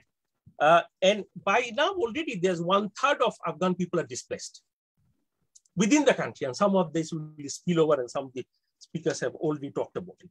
But the most interesting phenomena is the mullahs, the ulamas were always there, and the successive dynasties has kept ulamas happy. But ulamas has never challenged the state, the government, till very recently. And the whole issue of rise of Taliban's is indeed very spectacular phenomena. And especially their comeback after the devastating loss that they had. And we all know that they had a safe haven across the land from where they were still running their government till very recently. But they have, strangely, the America has never did this kinds of a thing, which they did with Taliban, which is signing a peace treaty with a non-state actor in 29th of February 2020, whereby they have de facto recognized Taliban. So that we have to keep it in the equation. So they have found their new recognition, wealth, and the strength which they are now negotiating, which is very difficult when you have ideology and the power mixed together, and we know what that can do. Let's talk about the regional powers. Pakistan, I need not to elaborate. I think justice has been done. It's a frontline state. It is a major player in Afghanistan, always been from 1947 onwards with the partition. India, as you know, the most loser in 1947 because they had no longer any direct frontier with Afghanistan, and they wanted to play a role in the Afghanistan, which they could not. So with 2001 government, they had got their footprint back. They have invested $3 billion. I'll not go into that. And both the Pakistan and India looks at Afghanistan to sort of Pakistan looks at to stop the Indians coming in, and India looks at Pakistan to coming into the Afghanistan and having a front. India has two major strategic priority, as I could see. It's not only Pakistan sitting in Afghanistan, also China. And I'll come to this interesting part of the China. And we know Iran is a mixed kind of a policy towards Taliban, but it looks like that all these three countries are in touch with the Taliban. The most interesting kind of a actor currently is China. China has, for some reason or other, had been relatively less involved in the great game of Afghanistan. Historically, they could have, but they have not done. Now, if you look at the border, which Professor Shakwat has shown, there's an interesting kind of a border between China and India, which passes through a 350 kilometer, what is called a corridor, we call Wakhan corridor. It's like a needle goes from Badakhshan province to Xinjiang province. So that's the link. And that's a very hostile territory. It's about 15 to 60 kilometer wide. And it goes and lands in the Xinjiang province, which is the Uyghurs' habitat. So there's a Muslim population there. So the interesting is that after Badakhshan was taken over by the Taliban this time, Taliban immediately got an invitation from the Chinese, and they went and met the Chinese foreign minister in Xinjiang province, a place called Tanzian. And they had an understanding. And we see the China seeing the vacuum by withdrawal of the United States will certainly play a major role. So that we need to also keep in it, not only BRI and Asia Pacific, but it's larger for China. Now, Afghanistan has done also one thing. The Afghan government, the national government, they have been trying to become a member of the Shanghai Cooperation Organization because they saw the 8 of their near and far neighbors are part of the SCO. And they thought that by being there, they will have a platform to describe their situation. So that's something also need to be kept in mind in terms of Shanghai Cooperation Organization, where they are observers, but they have not been given the membership, despite the fact both India and China is a member. So I'm coming to an end with some concluding thoughts, which is there an end game? Is there an end to the atrocities? Is there an end to the suffering of Afghanistan? Which unfortunately, I would say no, because the last 20 years of governance in Afghanistan have very limited impact on the general people of Afghanistan. You know, it's very common, but that's what the reality is. The thinking, the life, and the mindset of the majority of Afghans continue to be in pre-2001 period. The life is different. So what has happened in the last 20 years? There's a two kind of a world in the same country has been evolved. We have a city-based educated youth, and we have a village-based normal farmers or drug dealers and all kinds of things. So that has also divided the country. It's not only physically divided, but also divided mentally, which wasn't there so acute earlier. Although during the Russian period, there was some bit of it. I'll just take 2-3 minutes. Now, in terms of looking at Afghanistan historically, I found Daud Khan made a very interesting comment who ruled in 1953 to 63. And I quote, "Afghanistan is a backward country." Very harsh comment. The Prime Minister is saying it. But we must do something about it or die as a nation, unquote. So it was a quite a visionary comment that Daud Khan made, although we know his fate. Now, it's true that Afghan people are suffering from the identity crisis. They are fragmented. But what we could do, and there's one name which comes out from the UN side, because I just cannot leave the platform without mentioning the UN role, which is very limited right now. Although we want to show that we are a big player there. Lakhdar Brahimi, after his special envoy in late last century and early this century, he got frustrated actually negotiating between all these factions. It was I'm talking about 20,000. So he said, and I quote from his report, "We are dealing here, bracket Afghanistan, with a failed state which looks like an infected wound. You don't even know where to start cleaning it." I think that's still valid. And it will be more obvious when we see in the coming months and years. So that's where you are. And Ahmad Rashid, in his book, whatever said in 20 years back, still valid. He said, there's highly likely to be any solution where all the Afghan will be united and we'll have a modern state or semi-modern state or Islamic state, whichever comes in. And he said, I will wait, but I don't think I will see it before my death. Now, where is the hope? I cannot just leave with a very desperate note. Can international community lose hope on Afghanistan, especially the people of Afghanistan? Certainly not. I think for that, I think the neighboring countries has to withdraw their hands. That's the first thing. Because unless we do that, I don't think any stability or peace will come back. Everybody is trying to find its area of influence, the neighboring countries and the far neighboring countries in Afghanistan.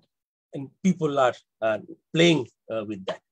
But we cannot just leave it like that, because the stakes are very high, including for countries like Bangladesh. And it has been narrated by my other panelists. Thank you very much. Taking a little longer time. No problem. Thank you, Ambassador Shahidullah, for very interesting comments.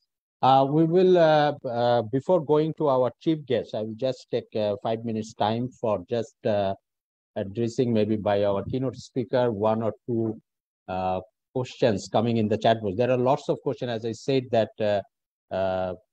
by the participants. I'm very grateful to them. I'm so happy by seeing those questions, but I'm also just apologizing that I cannot address or take all the questions now. There are very interesting questions like, will international community be able to avoid the repeat of history? Probably a little bit touched by already Ambassador Shahidullah. Is there any area of hope? But then again, there was also interesting question came by participants like, what should be the best Indian strategy after the withdrawal of US forces? That's also a fascinating question to be pondered. But I will come with 2 specific questions to Brigadier Sakhawat, our keynote speaker, and I will request him to answer those in maybe 2 to 3 minutes. So the first question that I would like to see, it's related with the core problem of the crisis, that why we are here now in 2021, why we came, or the whole region came back to the same square back, and whose fault it is. So so the question maybe can be placed like this: These Americans and the NATO and the Western forces, were they really part of the problem, or they were the part of the solution, where we are standing now? It is can be put like this. Is it the Americans who are now should be blamed for the crisis that we are seeing? Now, Afghan government is also saying that. We say in the official statement by the Afghan president that the quick withdrawal of Americans has put the crisis into these stages. So I do understand it's a very blunt and direct question that does American position is the main root cause of the problem now we are saying, or it was also part of the solution? That's first question. Then the second question is, we are seeing that the RAM situation is changing very fast. Every day the news are coming, and many cities, and probably most of the cities, the many mayors of those cities in Afghanistan, they are the daytime mayor, and in the night time it is being controlled by probably Taliban. Most of the cities now we know about the villages also. So what if there is a Taliban government? What would be the implication for South Asia? So these are the two questions to Brigadier Sakwat. If you can just try to answer within 3 minutes, sir. Over to you. Thank you very much, Dr. Tawfiq. It's very difficult to just answer in one line because the questions are very deep-rooted in a sense. But before that, let me introduce my another guest, Dr. David Cheeseman from UK. He's very much acquainted with South Asia, particularly his doctorate done in Sindh. So I'm sure he's taking a lot of interest in the discussion. He's from UK, Luton based. Now, question is first whether US is the problem or the solution to the problem. It's my personal opinion. I mean no offense to anybody. US, to me, has never been a solution to any problem. Look at Vietnam. I mean, the way they have left Vietnam. Of course, now Vietnam is a good friend of US. But then you follow, except that success in First and Second World War, I don't see any US success anywhere. Because you can't build nation. You can't come with the aim and keep on changing your aim all the time. Now look what happened to Iraq. Iraq is now extension of Iran. I mean, this is what I study and what I feel. And visiting Iran, I found that it is almost has become an extension of Iran. Look at Syria. What they have done into a secular country and a secular Arab country. Whatever it is, they had a dictatorship or whatever it is. Look at Libya. They must have been a tyrant. But then Libya today is absolutely almost a shattered country, which was so rich. Therefore, I don't think US has learned the colonialism from the Brits, from the British colonialism. At least they knew how to handle the occupation. Now look at Afghanistan. First of all, the CIA came with a covert operation against Soviet Russia. Once the Soviet has withdrawn, the US has also withdrawn and left it to the regional countries. And I showed you that the national game of Afghanistan, snatching Caracas from one to another. And that is exactly what has happened. Pakistan went into, and then of course the India also came into, and then there was a civil war, and then Pakistan brought Taliban. And Taliban was almost being recognized by America if Rosalind Carter was not intervened. However, now the Taliban has, US has come. The first aim was that they wanted to eliminate the Al-Qaeda. They killed Osama bin Laden. I think they achieved their aim, but they continued. They overthrown Taliban, fine, but they didn't understand that these are the phoenix and they will come back again. And then what happened? When they were strong on the ground, they did not initiate negotiation with Taliban. Now, when they started negotiating, when they were on the weak side, and so the Taliban had given them the dictation what they are going to do. They said, we are not going to discuss with Ashraf Ghani government. That's it. I don't know whether they change their mind tomorrow or not. Taliban have played very smart one. They have got the de facto recognition from USA, and then of course from Russia, from China, from others. So USA to me has never been a solution to any problem. Now, before I finish this, my own opinion, many may differ. I would say one thing which I missed out, and very interesting anecdote.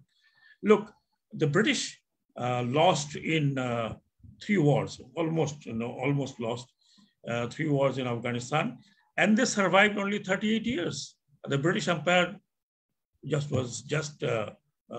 went hither and thither. And then you look at Russia. Russia collapsed after they withdrew from Afghanistan 14 years. And as somebody said, I think it is Professor Lairufar, that how America would be looked now. Will they be able to contain the competition with China? I have all the doubt. I have all the doubt. If China can take $400 billion to Iran, then they will bring $200 billion to Afghanistan, and they will use the soft power. So I don't think that the US has always been, to my mind, is the solution, but it's the problematic wherever they have gone.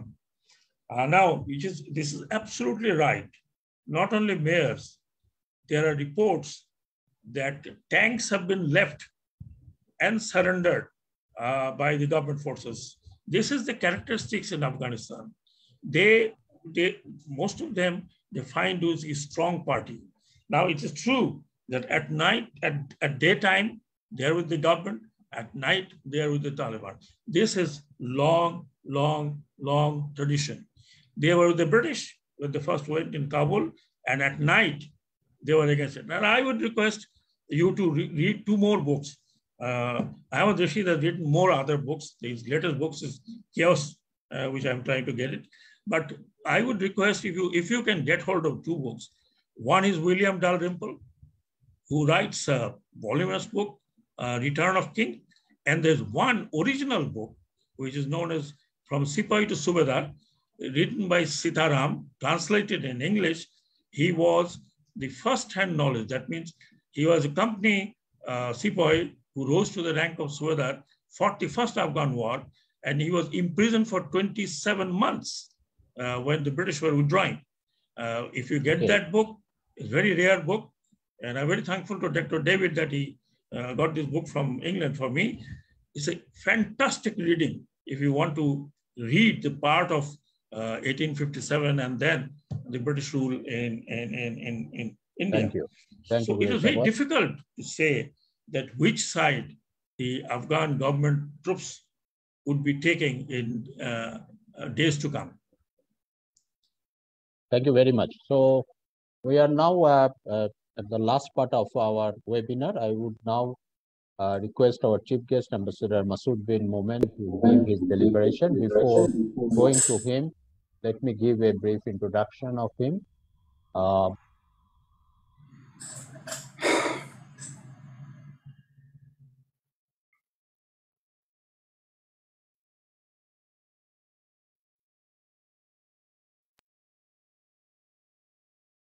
Ambassador Masood bin Momen is now the Foreign Secretary, the Senior Secretary of Bangladesh. He joined as Foreign Secretary on 31st December 2019.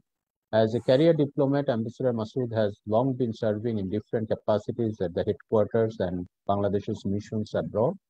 Prior to his appointment as the Foreign Secretary, he had been Bangladesh's ambassador and permanent representative to the United Nations since 2015. Before that, he served as Bangladesh's ambassador to Japan from 2012 to 2015. He also served as ambassador to Italy and permanent representative to the Food and Agriculture Organization, World Food Programme, and International Fund for Agricultural Development from 2008 to 2012. So we are very grateful to Ambassador Masood bin Momen for giving his time within his very big schedule. So, over to you. Thank you, Professor Tawfiq, for the introduction, and also your center, that is the South Asian Institute of Policy and Governance of North-South University, for organizing this very timely webinar.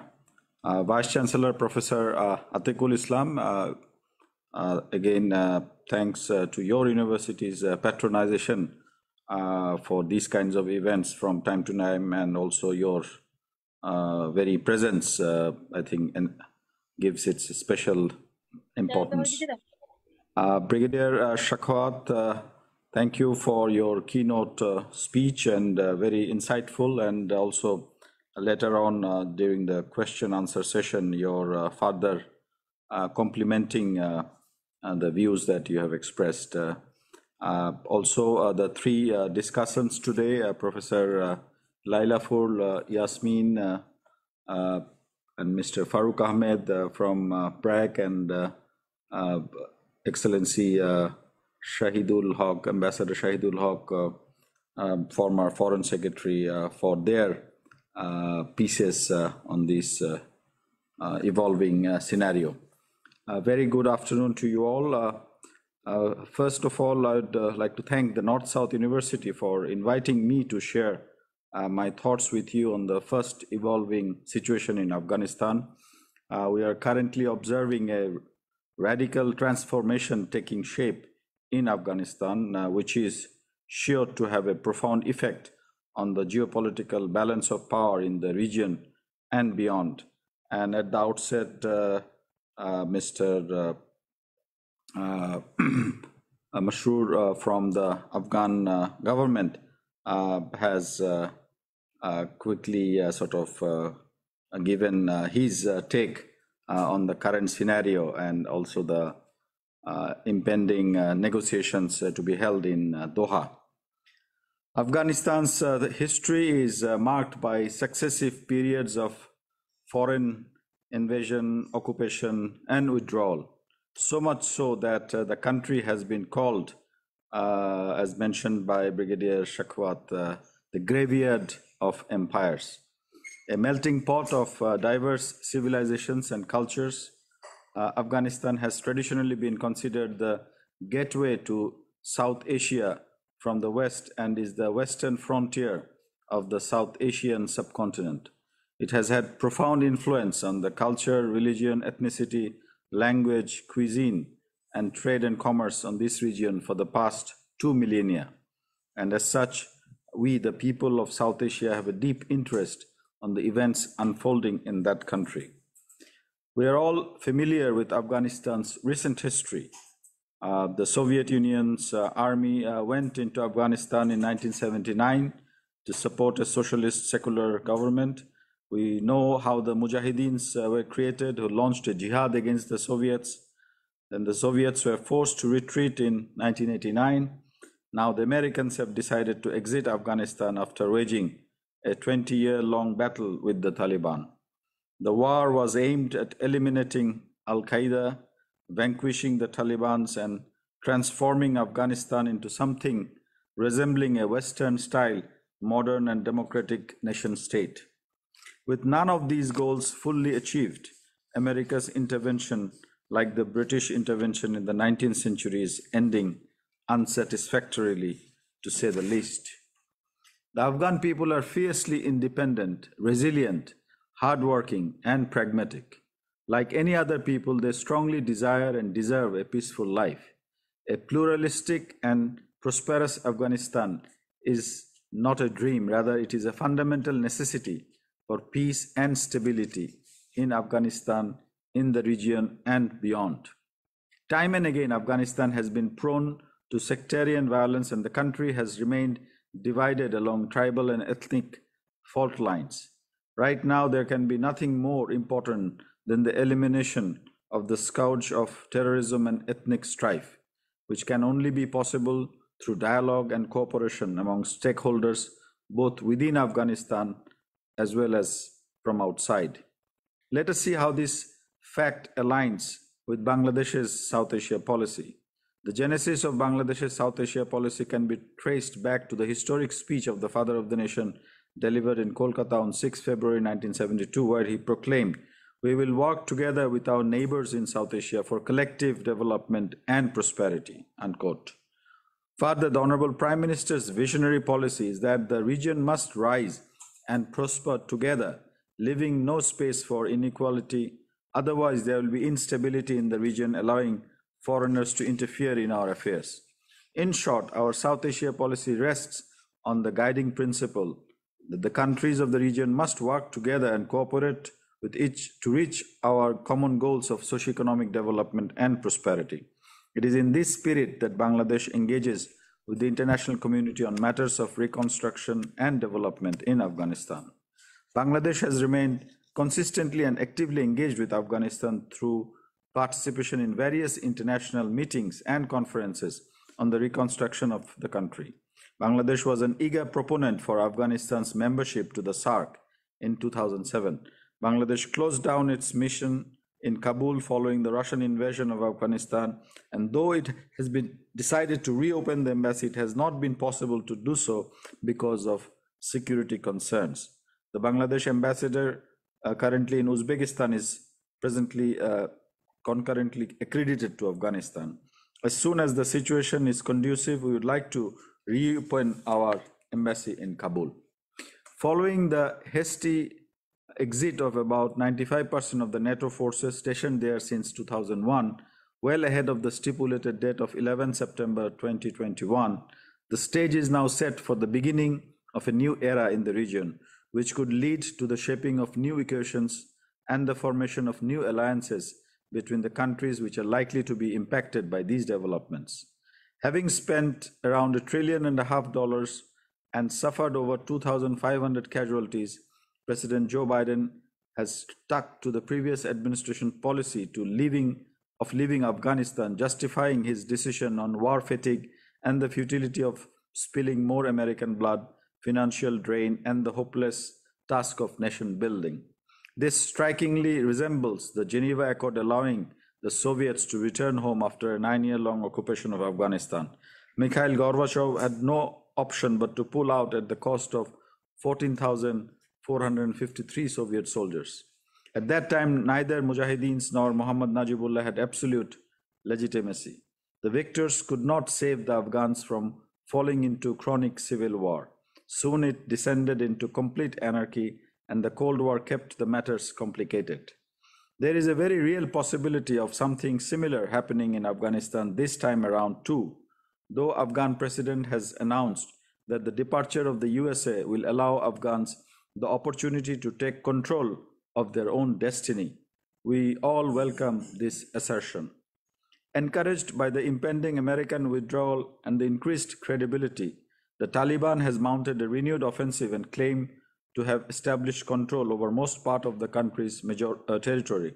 The rise of the Taliban has less to do with Mr. Biden's decision and more to do with Afghanistan's domestic regional political ecosystem that has been unfolding for quite some time now. The Taliban triumphalism has three critical dimensions. First, the Taliban are very much part of the Afghan society and they are there to stay in Afghanistan.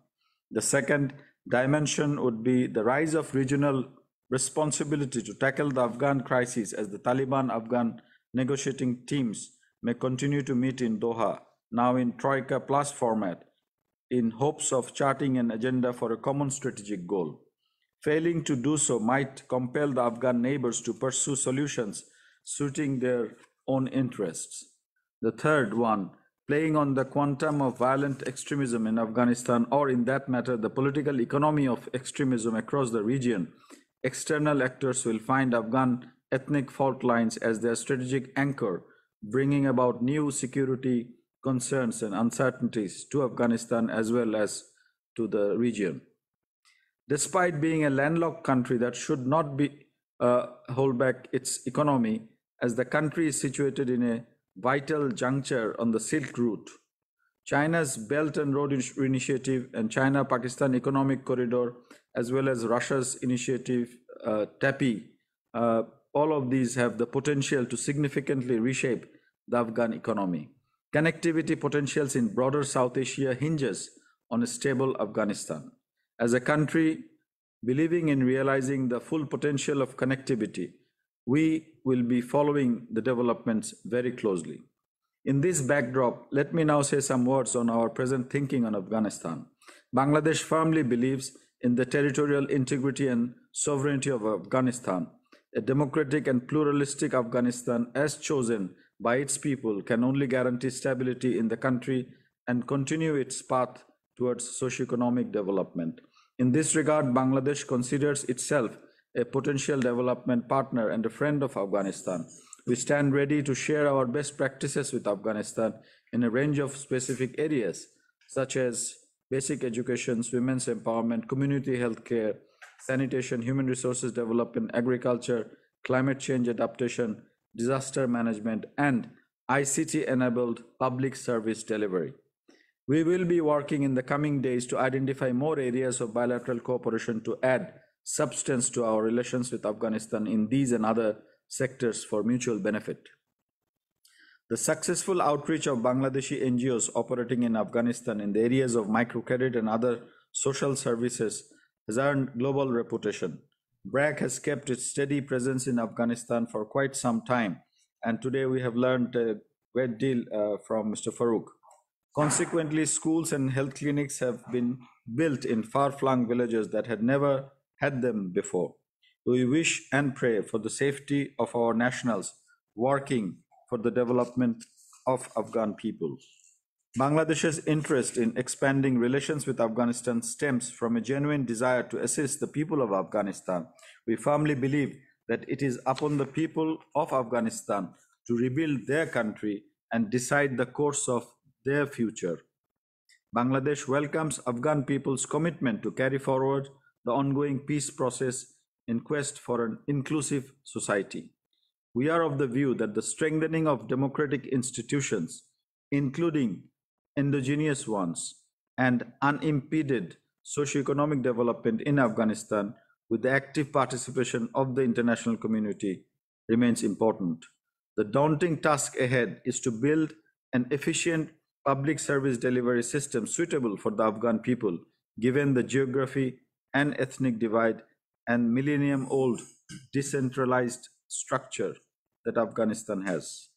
While we welcome peace talks involving important players, I think the United Nations, as a neutral broker, should step up at this critical juncture. We don't want to see a fellow South Asian state, a fellow member of SAARC, and its people suffer anymore. Thank you all. Thank you very much, Mr. Masood bin Momen, for your very insightful remarks and the comments and a pathway for a future Bangladesh-Afghanistan relationship. We have already heard about it as a soft power and as a development partner. Bangladesh has many ways to contribute in Afghan development and maybe vice versa. So thanks very much for your this final comments. Before going to our today's chair of the session, Professor Atikul Islam, I would again apologize for not allowing all participants' questions to be answered because of shortage of the time. And before having the deliberation by Professor Atikul Islam, I just have one information to share with you. We just this morning probably our Vice Chancellor received a note verbal from Pakistan High Commission. They have shared a note verbal about their position in Afghanistan. We acknowledge that we have received it, and I just read a few points from that note verbal that Pakistan government, they have said that Pakistan therefore calls on Afghan different parties to eschew the military solution, protect innocent civilian lives, including women and children, and engage in serious negotiation to realize a durable political settlement. So it is a 5 pages document, so it is not possible as to read out the whole dose, but I'm sure that who are interested, you can get it also from the net also. Before going to Professor Atikul Islam, I will just take a leave from all of you. After his speech, we will have a kind of a concluding thing that we have planned a little bit differently. We will show our tribute to Afghan people at the end by playing Afghan music. When Professor Atikul Islam will finish his speech, we will play our tribute.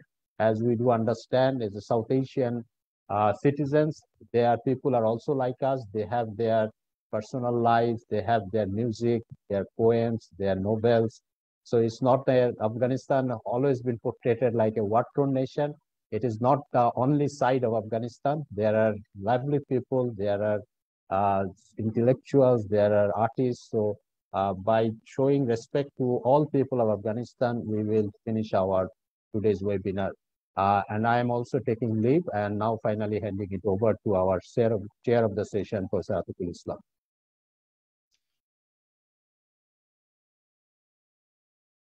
So can you please switch on your camera? Yes. Honorable Chief Guest of this function, a benefactor and a friend to North-South University, Ambassador Mr.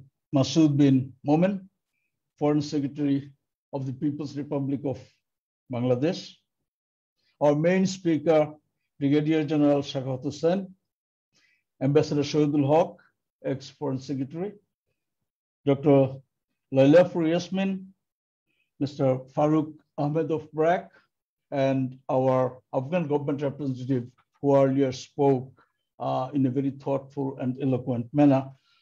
Other participants, ladies and gentlemen, North-South University is extremely satisfied that such a good webinar took place on an extremely topical current issue that concerns us all on Afghanistan, the sort of transition that is taking place in Afghanistan. My knowledge of Afghanistan is not from reading the books of history. I'm basically a student of accounting, so you can excuse my ignorance of lots of things. But I have some idea about Afghanistan from Sayyid Mustafa Ali's Deshi Bideshi. Having read that, I get the impression that they swing from one extreme to the other. At one stage, it was all Buddhist country, then became 100% almost Muslim country. And then if you look at the change of power there, when King Amanullah was deposed by a gentleman called Bacha Sakau, it was not a very pleasant thing. And when subsequently, Nur Muhammad Taraki and the other one, President Najibullah, they were not disposed of in a kind manner either. So things go like that there. And we all know that that is a country where very conservative, their own brand of belief, Islamic belief exists, and they want to, or majority of them want to lead their lives following that sort of a moral code.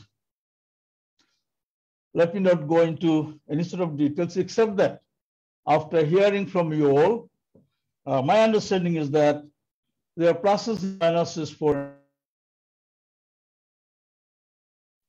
Sir, you have muted again, sir. Can you just please unmute? It is my impression that Afghanistan was always a country where proxy wars have been fought. And at this time, looks like it's the most complex kind of proxy war awaiting Afghanistan. Let us not forget the miseries of normal people in that country that might happen given the sudden withdrawal of the United States and gradual, not gradual, really violent occupation of land by the Taliban.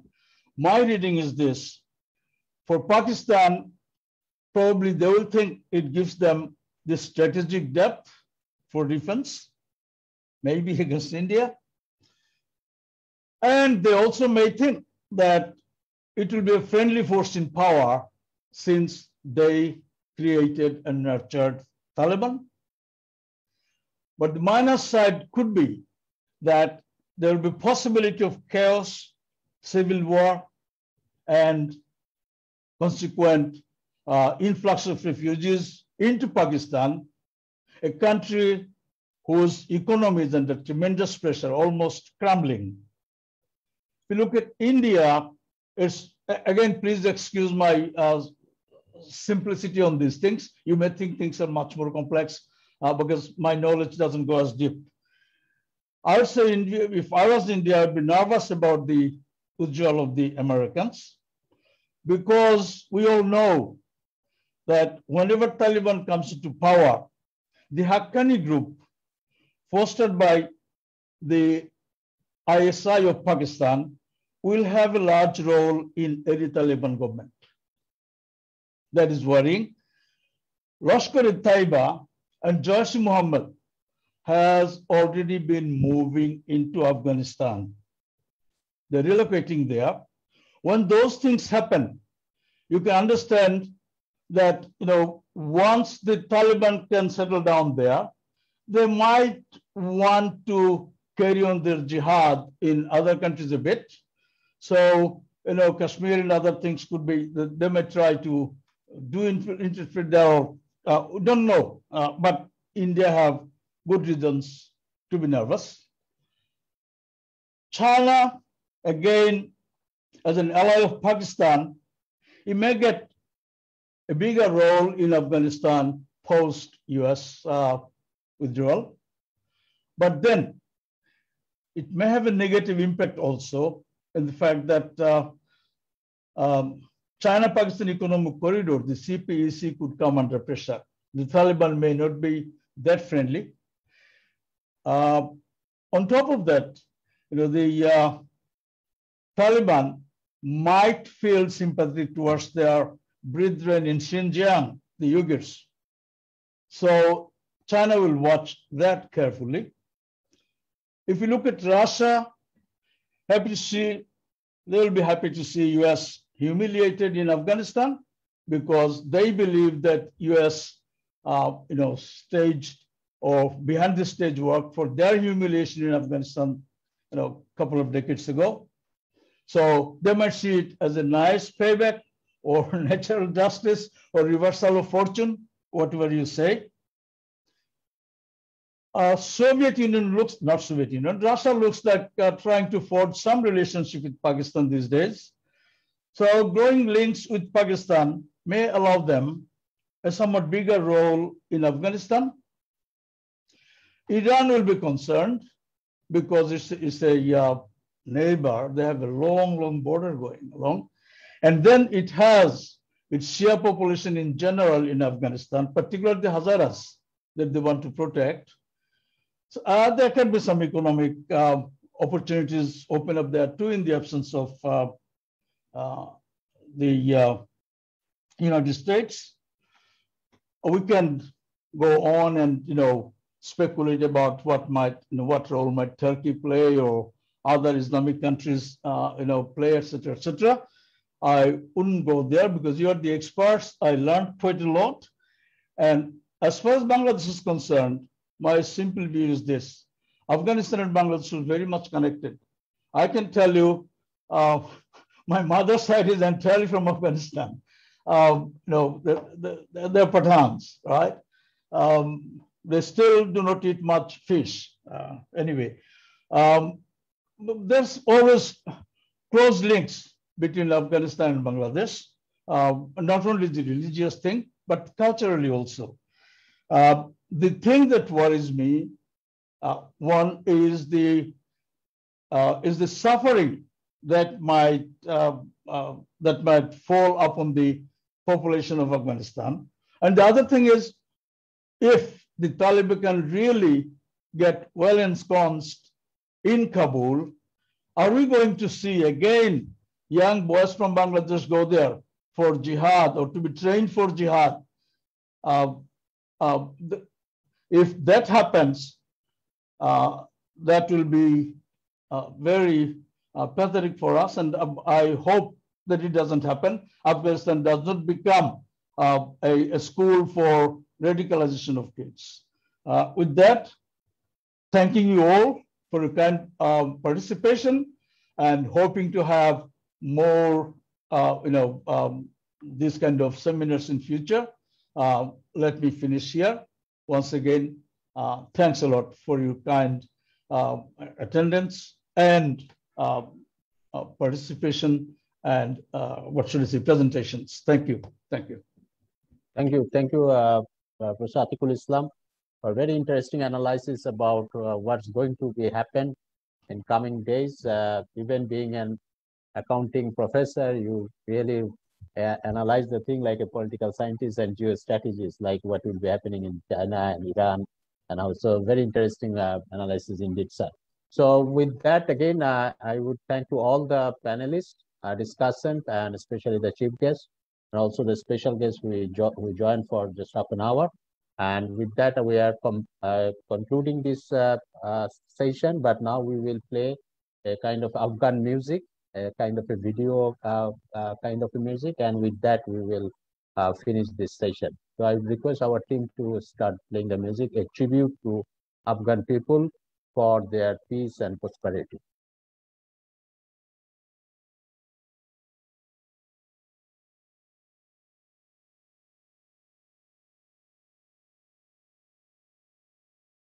Sound, please. There is no sound. Technical team.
Okay, thank you very much for again for being with us. We're finishing. Goodbye.